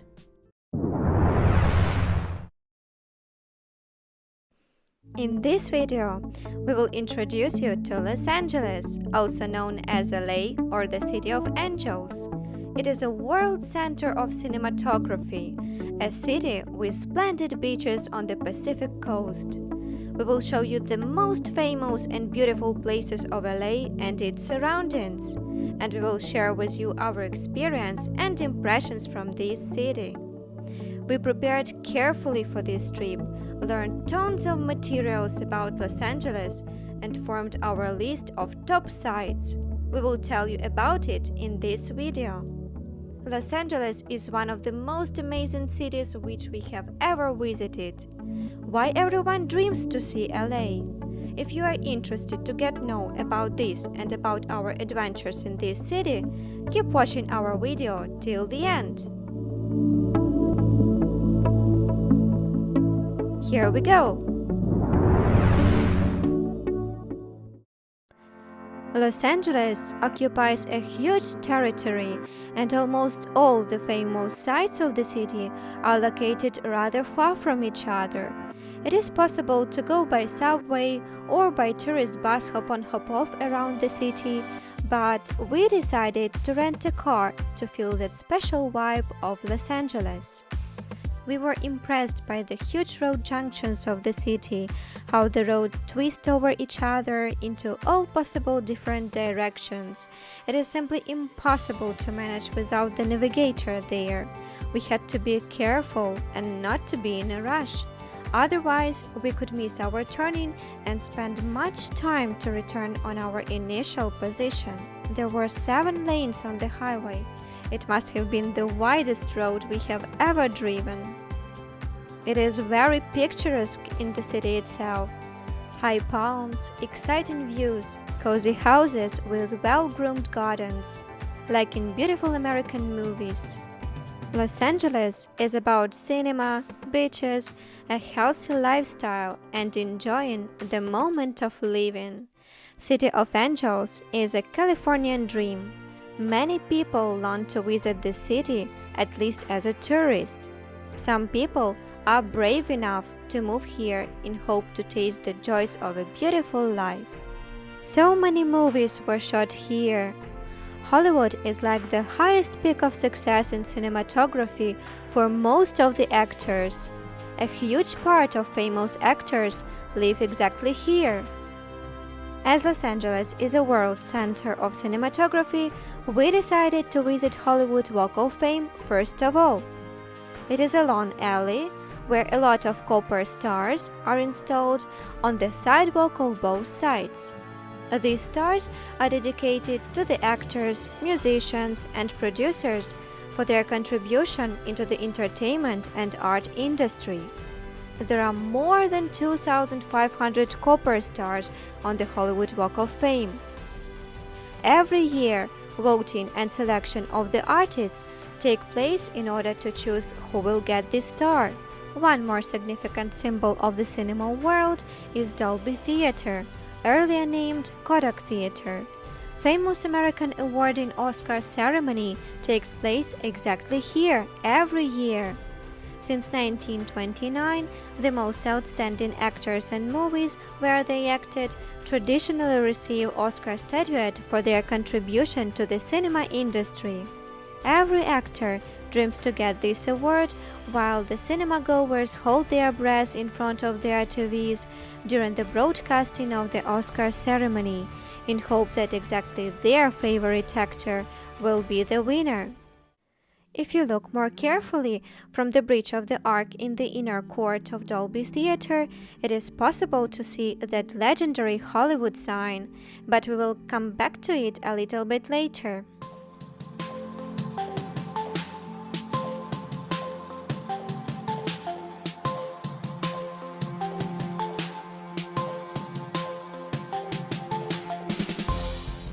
Here is the Genese Theatre. Actually, it is a cinema. The premieres of the most Hollywood movies are traditionally held exactly here. Among the theater's most distinctive features are the concrete blocks set in front of the main entrance, which exhibit the signatures, footprints, and handprints of popular personalities in the film industry from the 1920s to the present day.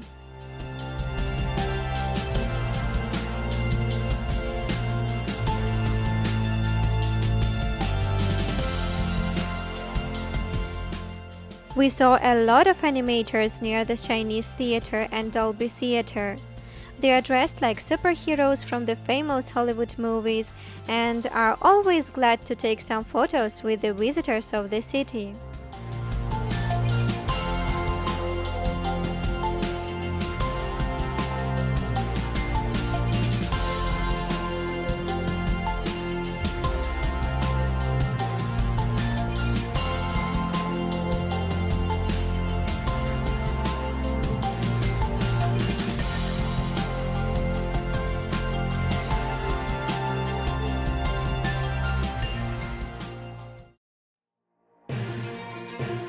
One more great place in the cinematography capital is the Universal Studios Hollywood theme park with lots of rides and various performances.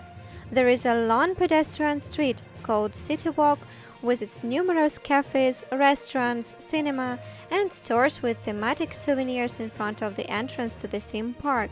By the way, every store is dedicated to the separate movie or cartoon from the Universal Studios production.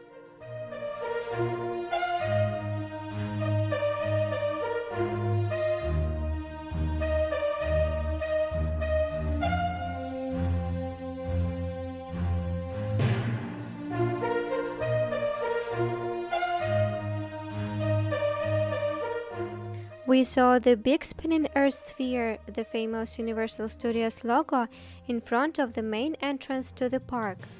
There is a red carpet between the Universal Studios sphere logo and the entrance. Universal Studios Hollywood theme park is definitely worth at least one whole day to experience the world of the heroes from famous movies of this legendary film studio.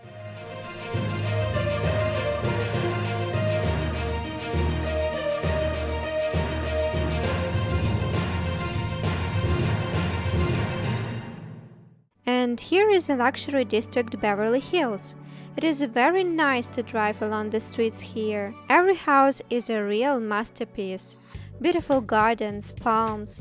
This district became popular thanks to the famous used TV series Beverly Hills 90-110, which probably watched everyone.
Later, we headed from Beverly Hills district to the Hollywood Hills, where actually is the legendary Hollywood sign, the most outstanding sight of Los Angeles.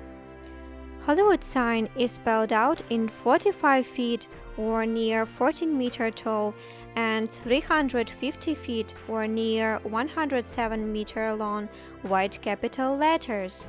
The sign was originally created in 1923 as a temporary advertisement for a local real estate development, but due to increase in recognition, the sign was left up. The sign appears frequently in some shots for films and television programs set in or around Hollywood. We admired wonderful views to Los Angeles City and the ocean from the top of the Hollywood Hills.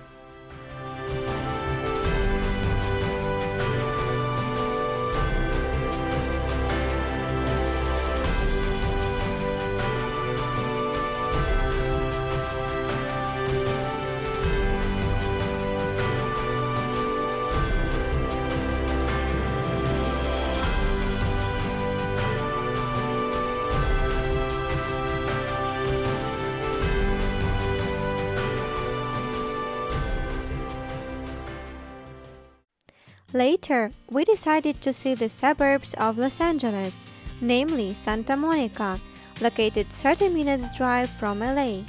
Santa Monica is famous for its gorgeous beaches and pier.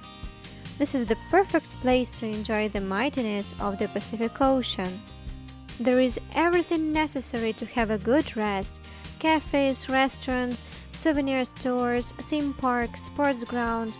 It is possible to stay in one of beautiful hotels along the coast to have more time to appreciate this special, peaceful place.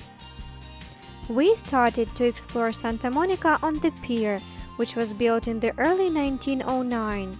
Santa Monica Pier is like a magnet that attracts all the guests of Los Angeles.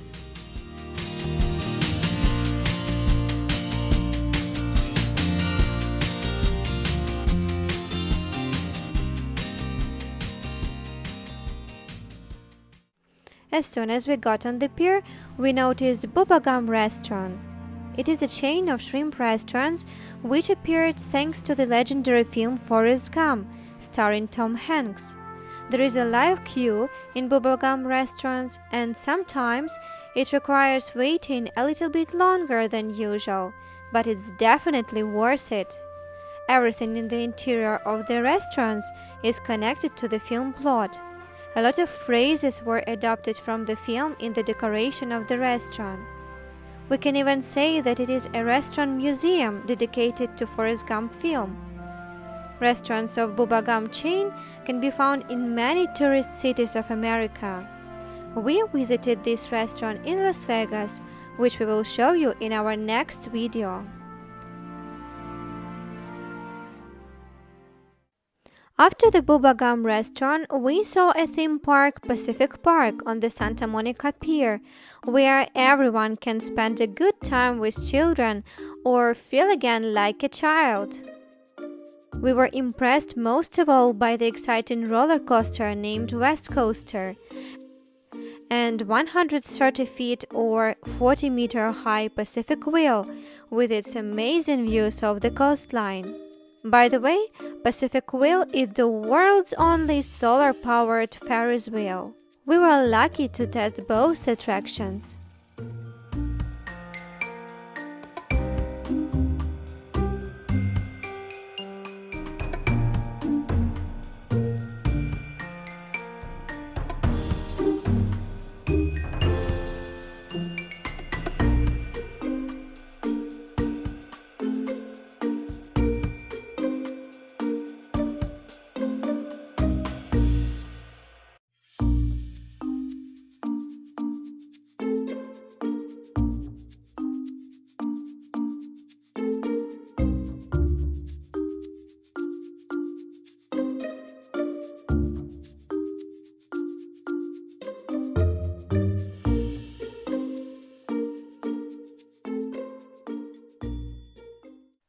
We met a lot of talented performers and artists along the pier.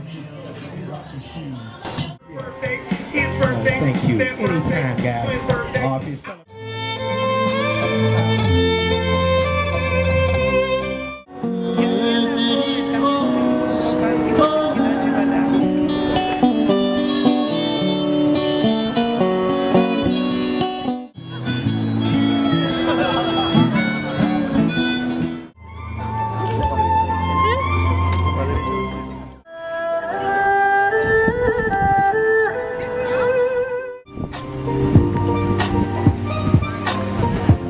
Magically, those balls have now switched places.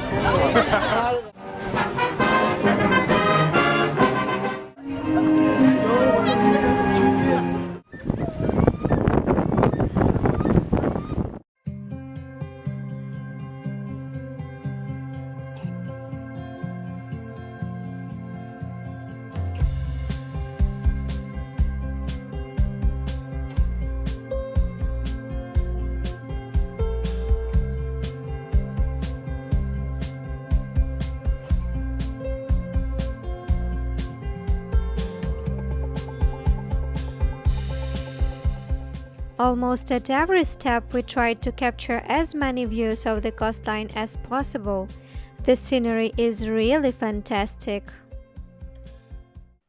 Santa Monica is also famous for the fact that the legendary Route 66 highway finishes exactly here. The highway, which became one of the most famous roads in the United States, originally ran from Chicago, Illinois, through Missouri, Kansas, Oklahoma, Texas, New Mexico, and Arizona states, before ending in Santa Monica in Los Angeles County, California, covering a total of almost 2,500 miles or near 4,000 kilometers. This highway connected two different parts of grandiose America and became the symbol of American nation uniting.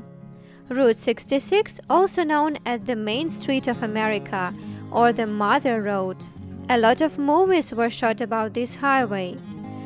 Interesting to know that there is a sign of Route 66 finish on the Santa Monica Pier, and a lot of tourists are ready to stand in a long queue to get that special photo near this sign. We weren't an exception.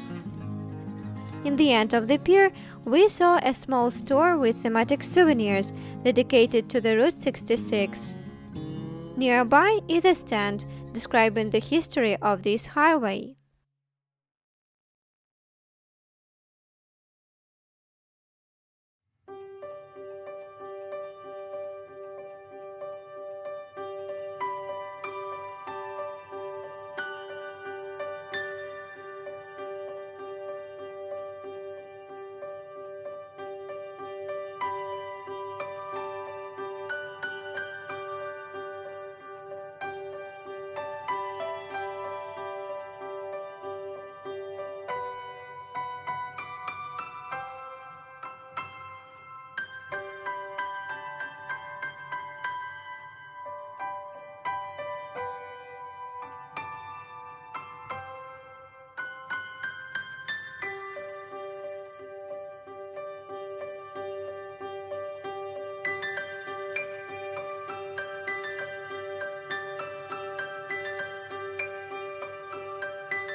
In spite of the fact that the water in the Pacific Ocean is cold, there are always brave people who are ready to plunge here.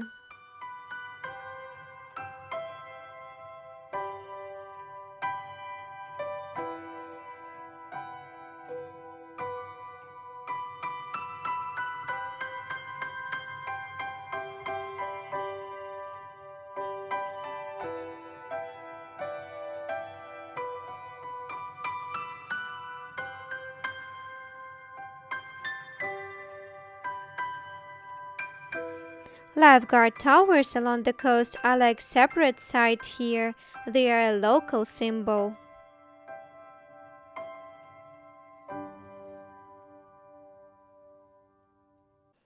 There is a wonderful, peaceful mood on the shore.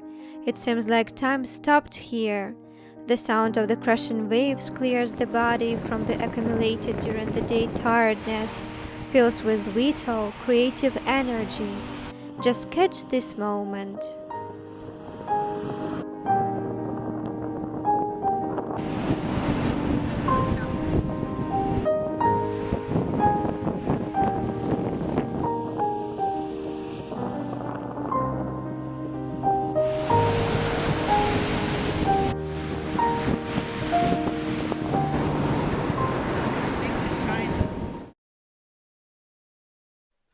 A lot of sports grounds are installed along the coast.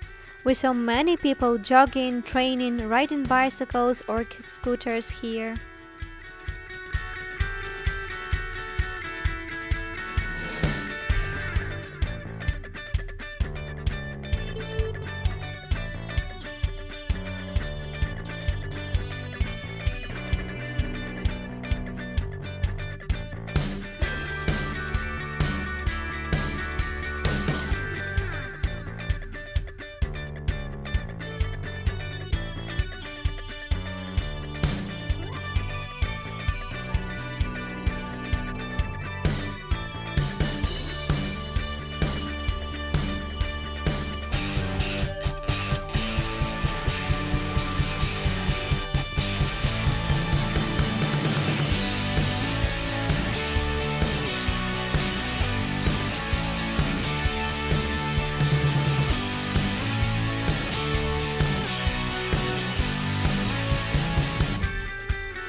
We could spend here the whole day, but we had to move further.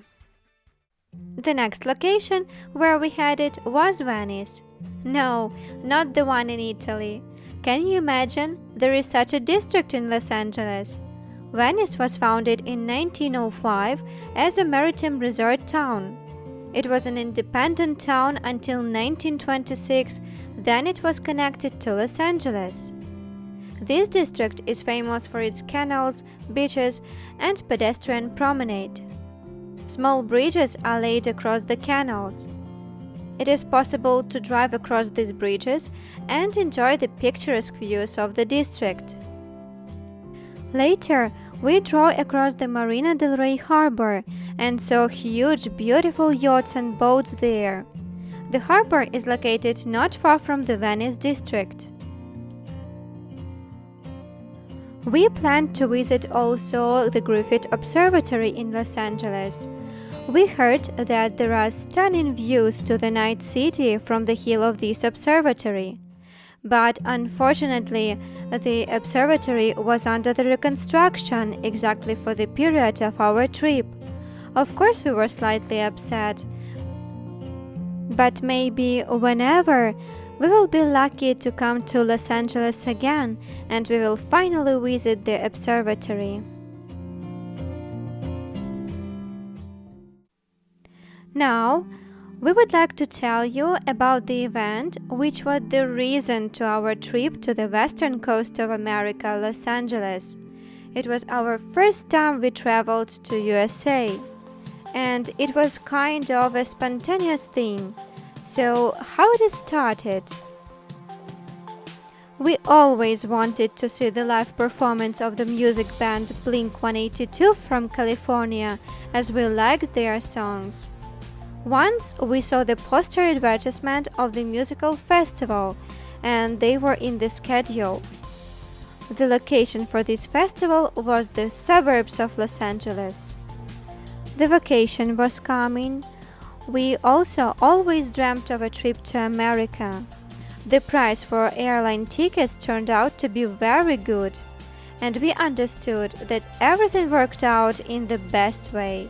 The performance of the favorite band, dream to see America, coming vacation, promotional air tickets. In addition, we had valid American visas, so we couldn't miss such chance, and decided to combine a visit to musical festival and traveling around Los Angeles and its surroundings.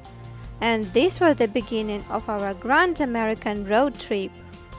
Musical festival Back to the Beach took place on the beach of the Pacific Ocean in Huntington, near Los Angeles. Punk rock bands had been performing here for 2 days. We must note, California is famous for the birth of this youth subculture.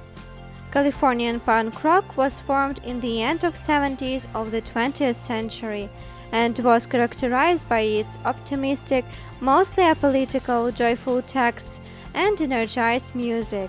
Most of the music bands performing on this musical festival, including Blink-182, played the songs exactly in this music style. It was very symbolic for us to come to the origins of the Californian punk rock, where the favorite music bands created, and to listen to them live. And every time we recognized the songs on the concert, we loudly sang together with the singers and all the guests of the festival. It was unforgettable.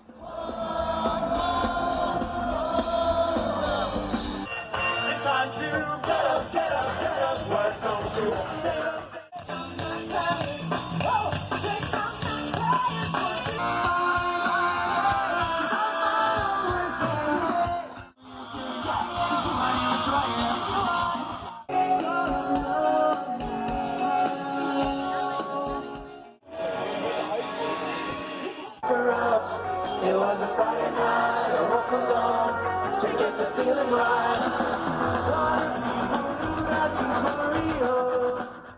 The festival took place right on the beach of the Pacific Ocean. It was the most unusual concert ever for us.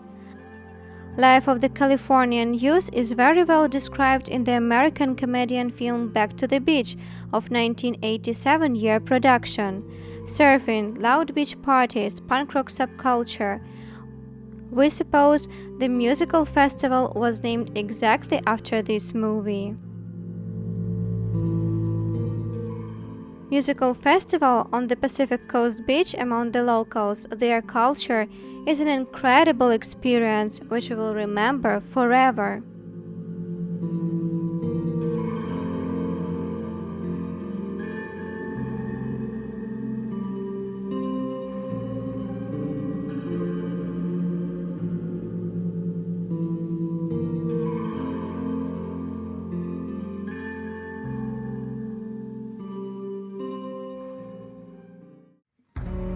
Huntington is worth visiting for its beautiful infinite beach where people come to enjoy the wonderful energy of the Pacific Ocean.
Las Vegas, a city which lacks nightlife, joy, entertainment until dawn, casino, bright performances, and show.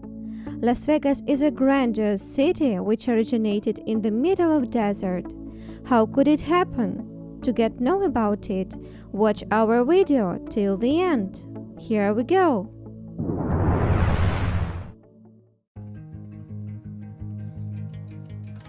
Let's start from the very beginning. How did we get to Las Vegas during our trip to Los Angeles? Usually we can't stay for a long time at one spot on our vacation. We are always ready for some new adventures.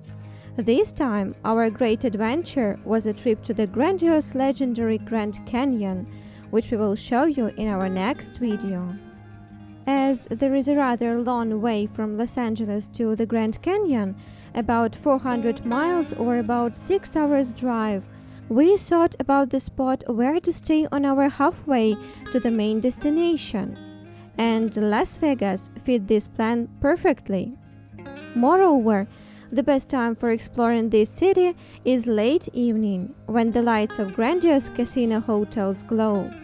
There is an international airport in Las Vegas, so it is possible to fly directly there. Usually, a visit to Las Vegas is combined with Los Angeles. We got to this city by rental car. The road from LA to Las Vegas is very picturesque, partly mountainous. We watched how the landscape changed from the green hills into the deserted valleys. The symbol of this locality is the amazing, extraordinary Joshua tree. It reminds us of something between a cactus and fir tree. The botanists refer Joshua tree to the palm yucca family. Joshua trees grow in California state, South Nevada, and West Arizona. A lot of these trees we saw on our drive to Grand Canyon. On our way to Las Vegas, in the middle of Mojave Desert, we saw the grandiose Ionpa Solar Electric Station. When it had been built, it became the largest solar electric station in the world. This solar station can be an energy supplier even at night when the sun goes down. Plenty of mirrors direct the sun rays to the 525-feet tower filled with the saline concentrate, which accumulates the energy in the heat form. This was the first solar electric station with such a technology. Nowadays, Ionpa Solar Electric Station is one of the tourist sites in Nevada state. It is a real delight to ride along the highway with changing landscapes under the country music over the radio.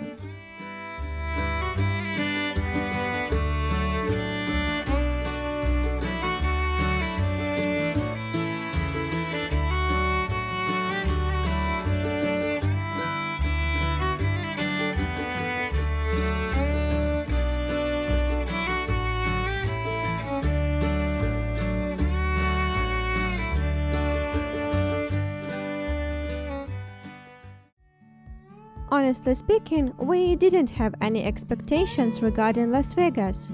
We got a kind of stereotype by the various Hollywood movies filmed in this city. Las Vegas seemed to us somehow artificial and not organic before.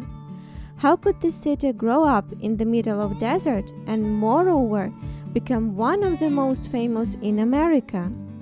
Usually, when someone asks what cities do you know in America, Las Vegas will be in the first row of these cities, together with New York, Los Angeles, San Francisco, Washington, Miami. How could Las Vegas become so prosperous? What is its secret? In 1829, a merchant caravan headed to Los Angeles from Texas along the Spanish route, and they lost their way. People made their camp under the burning sun, and several volunteers left to search the spring waters. Rafael Rivera was among those volunteers. He was lucky to find the saving oasis of spring water. And this location, and later the city, got the name Las Vegas, which means in Spanish fertile valleys. The destiny of Las Vegas City was dramatically changed on the 19th of May 1931 as gambling was allowed on the territory of Nevada State on this date. This was the countdown point of Las Vegas prosperity. Interesting to know that in the 1950s, Las Vegas became attractive also for another extraordinary reason. There was a nuclear weapon testing site just about 65 miles to the north from the city near the Mercury surroundings. So the local citizens and the visitors of the city could observe the powerful nuclear mushroom clouds just from the windows of their living room. During that time, the city was nicknamed the Atomic City.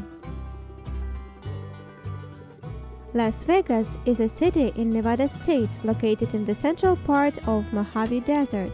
Curious to know that Las Vegas isn't administrative center of Nevada State, although it is the most famous one in this area. The administrative Nevada State Center is Carson City. More than 500,000 citizens live here, and they are mostly involved in the local tourism and hospitality sphere. It is possible to see here all the most outstanding world sites such as Statue of Liberty, Egyptian pyramids, Eiffel Tower with Triumph Arch, skyscrapers of New York, Disneyland Park, Roman Colosseum, Trevi Fountain, to take a photo near the Venetian Palace, to ride the gondola and look over the Hollywood Walk of Fame alley. And all of this just in one day in one city. It is a unique phenomenon.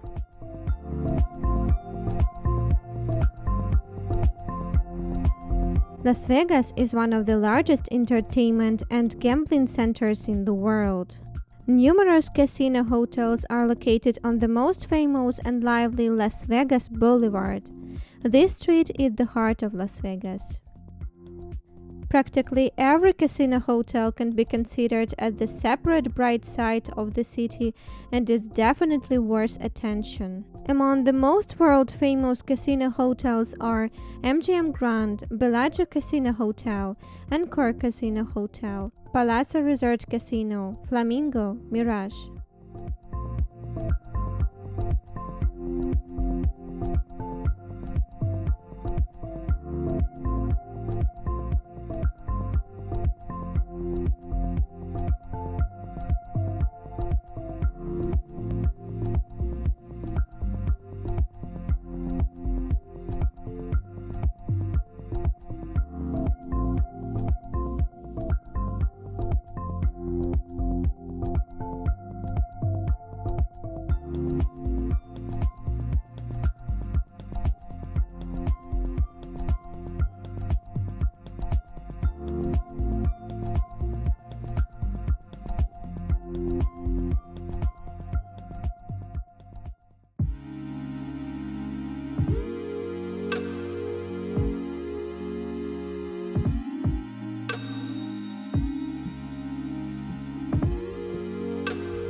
It is a kind of a crime to be in Las Vegas and not to try gambling. So the first thing we did in Las Vegas, we visited the MGM Grand Casino Hotel to try our luck. There are different types of gambling in casinos. Every game which can bring profit, slot machines, roulette, sports betting, is considered to be gambling. People are allowed to gamble starting from the age of 21. It was so curious to get to know how everything works. Once we entered the casino hall, we were directed to the cash desk where we exchanged cash into the vouchers. We used them to gamble, as cash or credit cards are not accepted there. Every time we won, we were so pleased, whatever our profit was.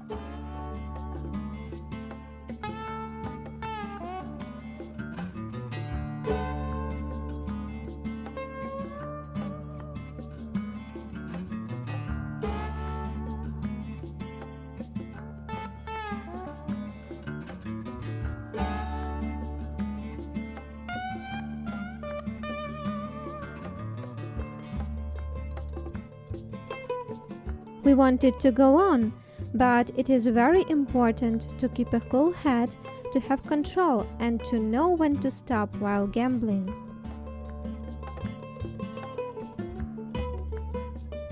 We noticed several tricks in gambling hall. There is a special vibe. The lighting is somehow darkened, so it seems like it's night all the time. No windows and no watches around, so the visitors couldn't control the time. Everything is organized in such a way so the visitors didn't want to leave gambling.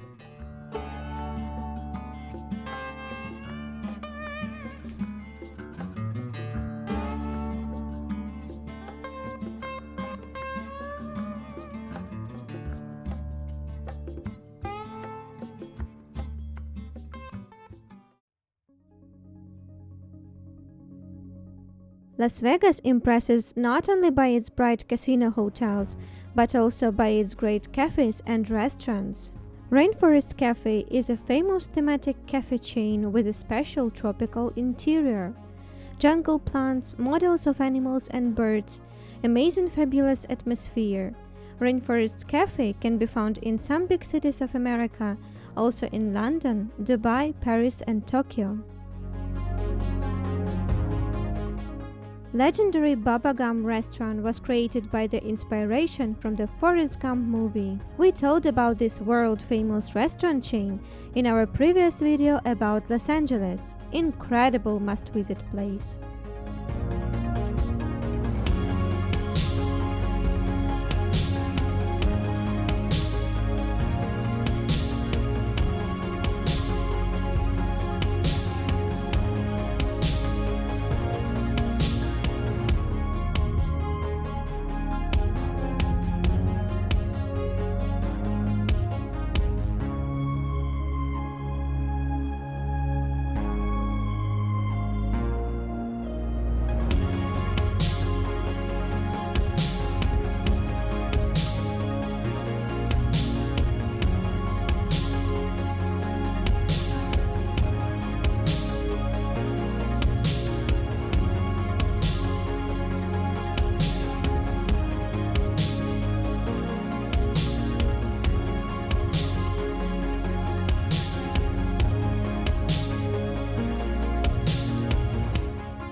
The fountain show in front of Bellagio Hotel is a performance worth special attention and is an attraction point for all visitors of Las Vegas. It is better to check the time for the fountain show on its official website, but it takes place very often.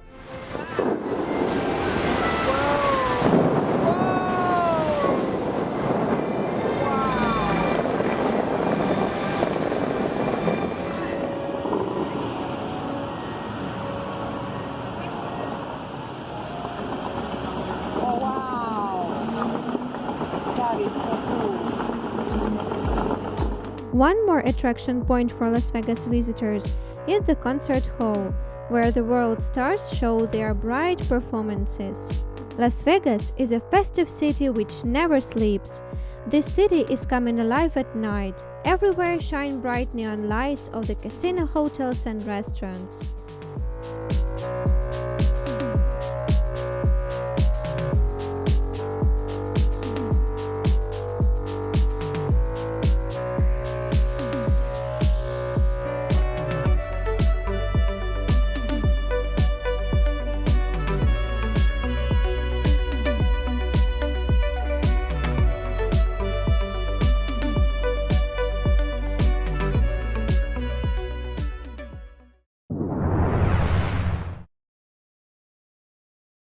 Hoover Dam is a unique hydraulic structure in the United States. 221 meters high arched concrete dam was constructed in the lower part of Colorado River on the border between the US states of Nevada and Arizona. In this video, we will tell you why the Hoover Dam is so famous, why it is considered to be the most vital structure in the western region of America. So let's get started.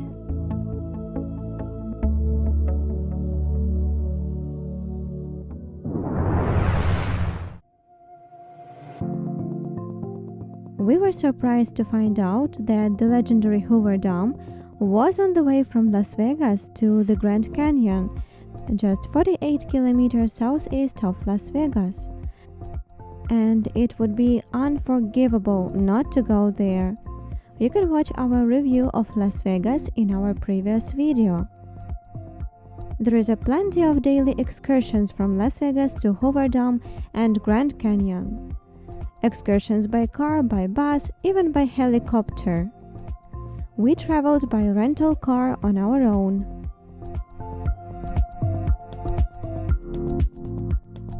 We observed unusual landscapes. Sometimes it even seemed like we are on another planet.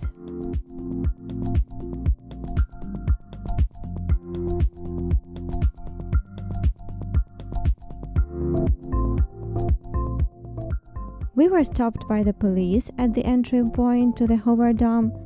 They checked every car for the subject of forbidden items transportation.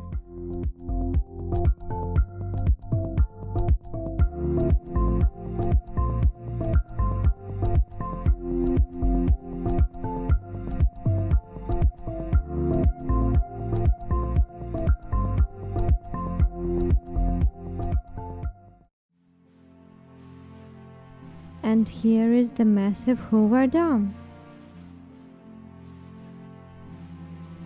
It has its exciting, sometimes even dangerous history. Before constructing the dam, Colorado River had been flooding the parcels of farmland, which were downriver, especially when the snow from surrounding Rocky Mountains melted. The designers of the dam hoped that its construction would help to smooth out the river level. In addition, the reservoir was expected to provide a boost to irrigated agriculture and water supply to Los Angeles and other areas of Southern California.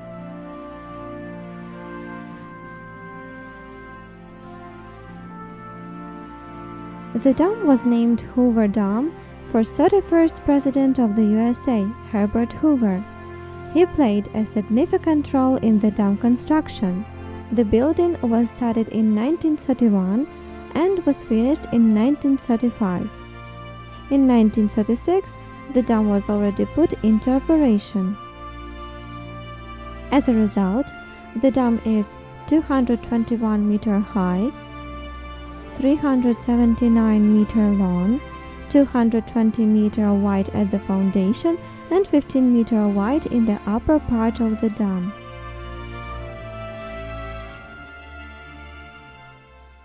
The building of Hoover Dam was very dangerous. 96 persons died during the construction.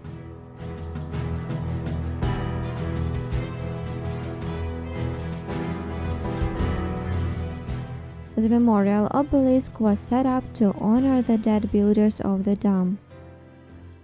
The first electricity on the dam was produced by the generators of the station on the 26th of October 1936. On the 12th of September 1939, after the launch of 9 hydro units, the electric power station reached 705 megawatts energy and became the most powerful hydroelectric power station in the world. Today, the electricity on the station is produced by the 17 generators with maximum 2080 megawatts energy.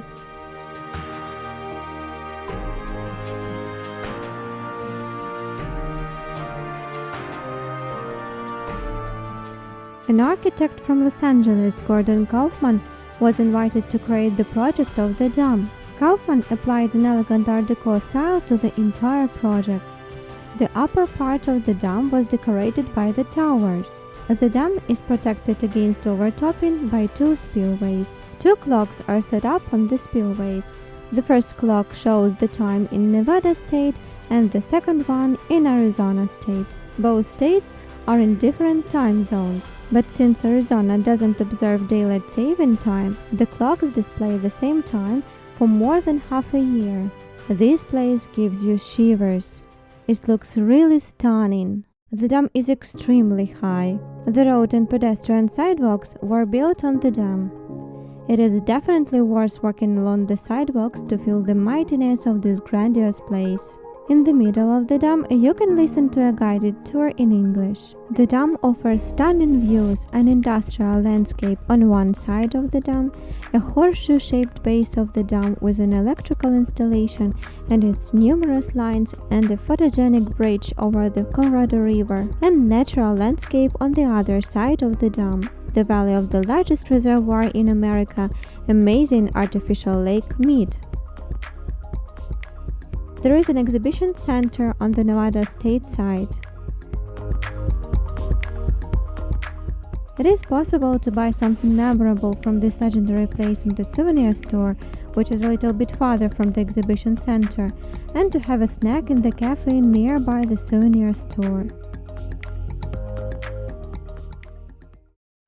A modern civil engineering wonder of the United States, one of 7 selected by the American Society of Civil Engineers, 1955. Hoover Dam impressed us so much. Here we realized how massive and legendary this dam is. This place is really worth visiting on the way to the Grand Canyon, or even during the stay in Las Vegas. After a stop near the Hoover Dam, we moved to the stunning Grand Canyon. We will tell you about it in our next video.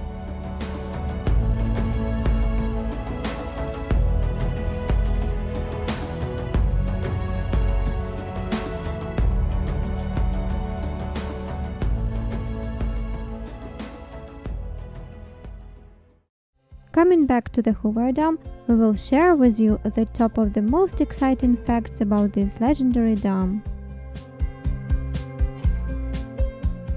The first fact: the building of the grandiose construction required the whole army of workers.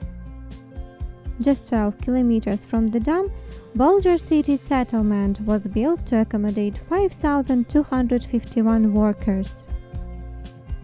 The second fact: Hoover Dam construction was the first where the workers used hard hats. The third fact: Hoover Dam is 600,000 tons of concrete. It is the most massive artificial construction on the planet.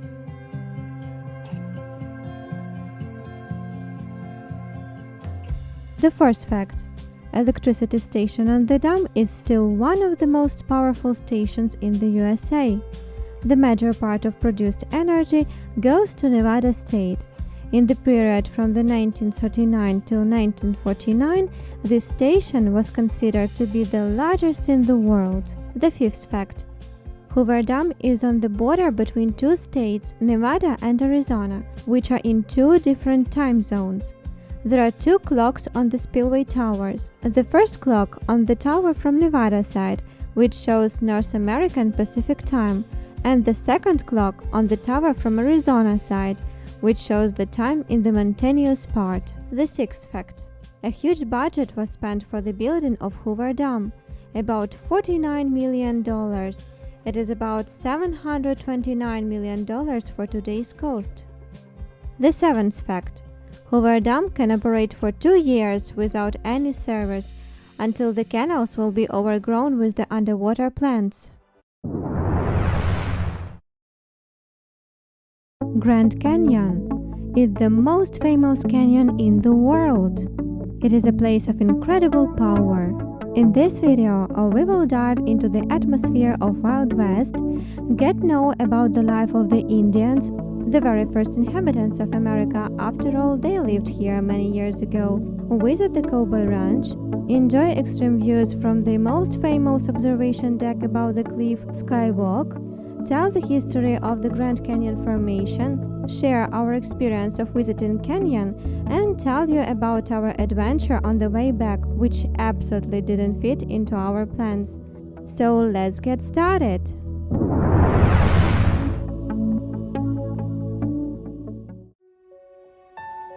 In the childhood, I watched documentaries on channels like National Geographic and Discovery about the construction of an amazing viewpoint skywalk on the Grand Canyon. These documentaries told about how difficult it was to build this unusual observation deck and to serve it in an appropriate way. I thought how impressive this horseshoe viewpoint looks. I wish I could visit it someday. Walk on its glass bottom and observe those marvelous views of the Grand Canyon, although it seemed to be something unreal at that moment. But my husband and I were lucky to visit this place and fulfill the childhood dream. This story tells that dreams come true, even the very incredible ones. Just never stop dreaming, even when you're grown up.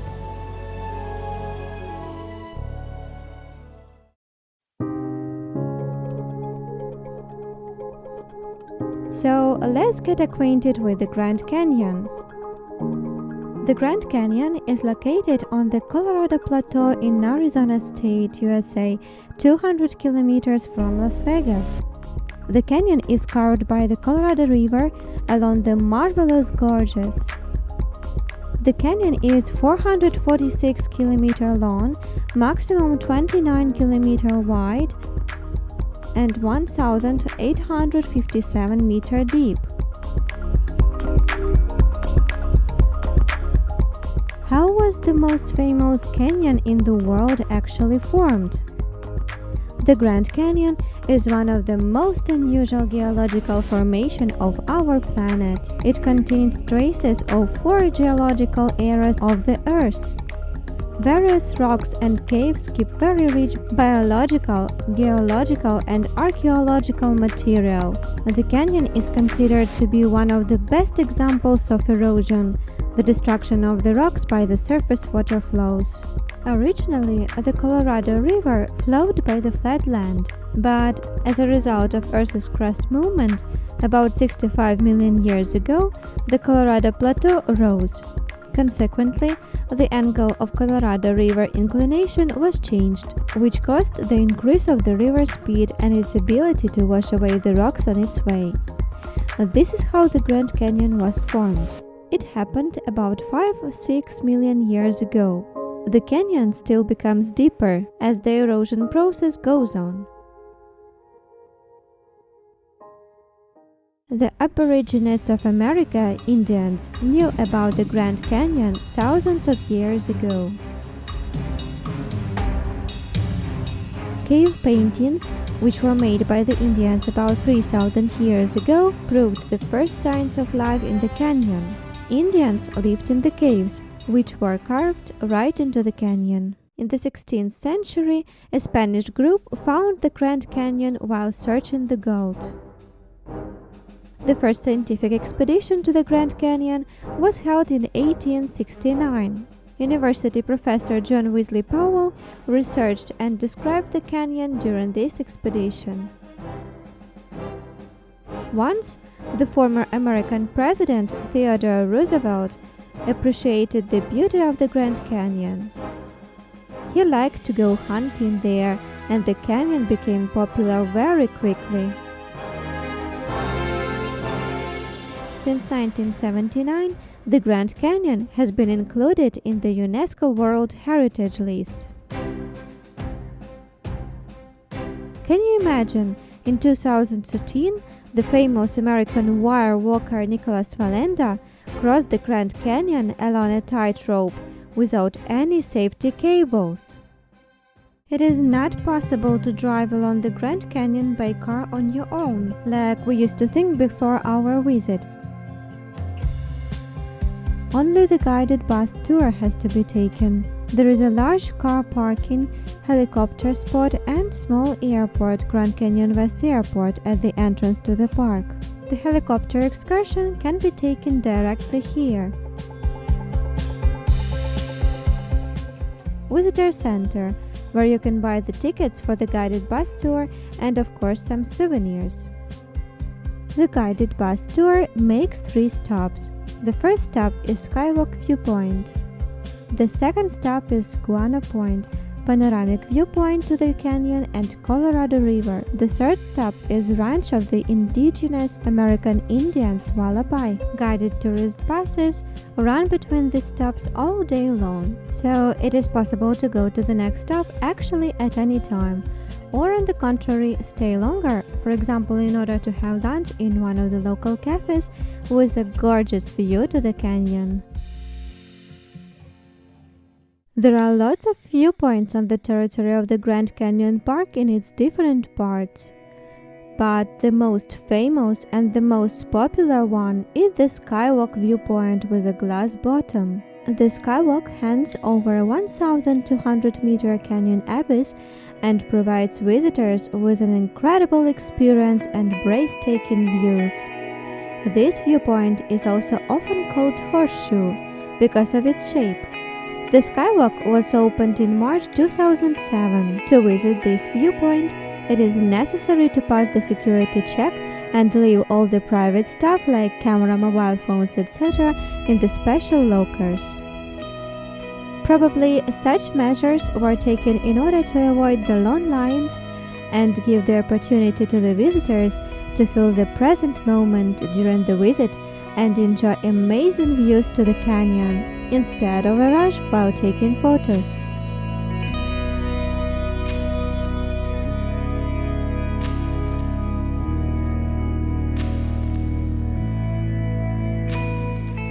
To pass the observation deck with a glass bottom at a height around 1,200 meters is an incredible feeling. The deep mighty canyon is under your feet and beautiful eagles fly high around you. Visit to the Skywalk viewpoint was actually the reason of our trip to the Grand Canyon.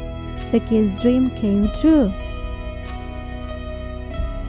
There is a little exhibition at the exit from the observation deck which describes the living of the local Indians.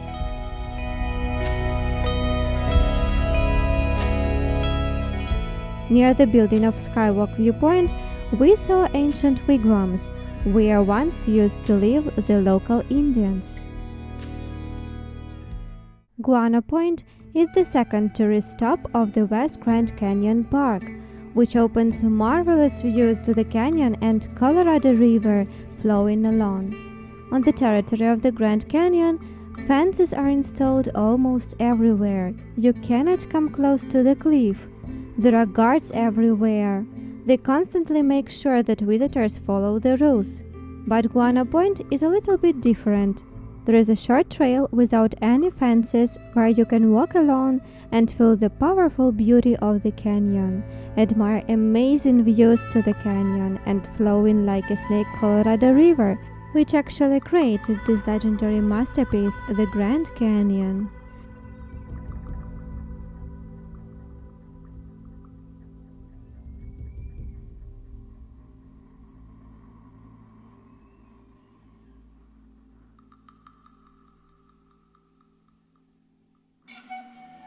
There is a historical place near the Guana Point Observation Trail, the remains of the ancient cable car station, which once ran across the canyon at 2,300-meter height and helped the miners to get the mineral resources out of the caves.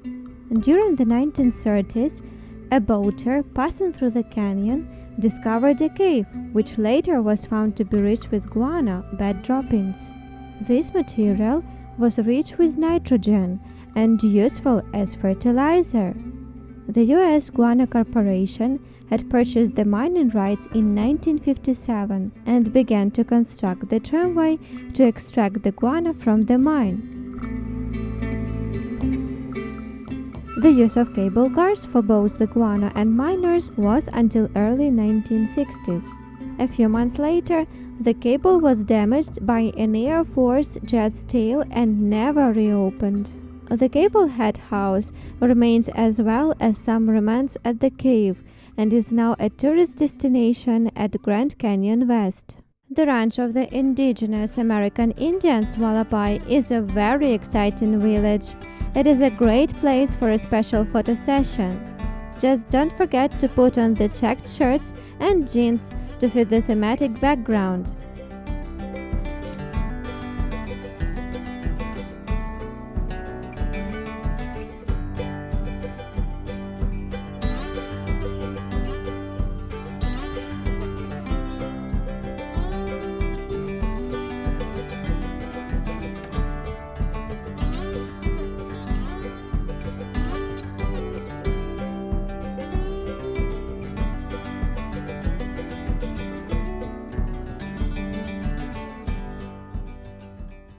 As we got into the Grand Canyon Park closer to midday time, it was extremely hot there.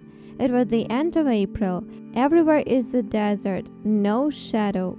So be ready to walk in the park under the bright burning sun. We highly recommend you to cover your head with a cap, put on light long-sleeved clothes to avoid sunburn, very comfortable shoes as you will have to climb the rocky area. Take some snacks and water with you. Looking back on our experience, we recommend spending at least one day in the Grand Canyon Park. But if you have more time and opportunity, it is better to stay for 2 days there, with one night at one of the hotels nearby.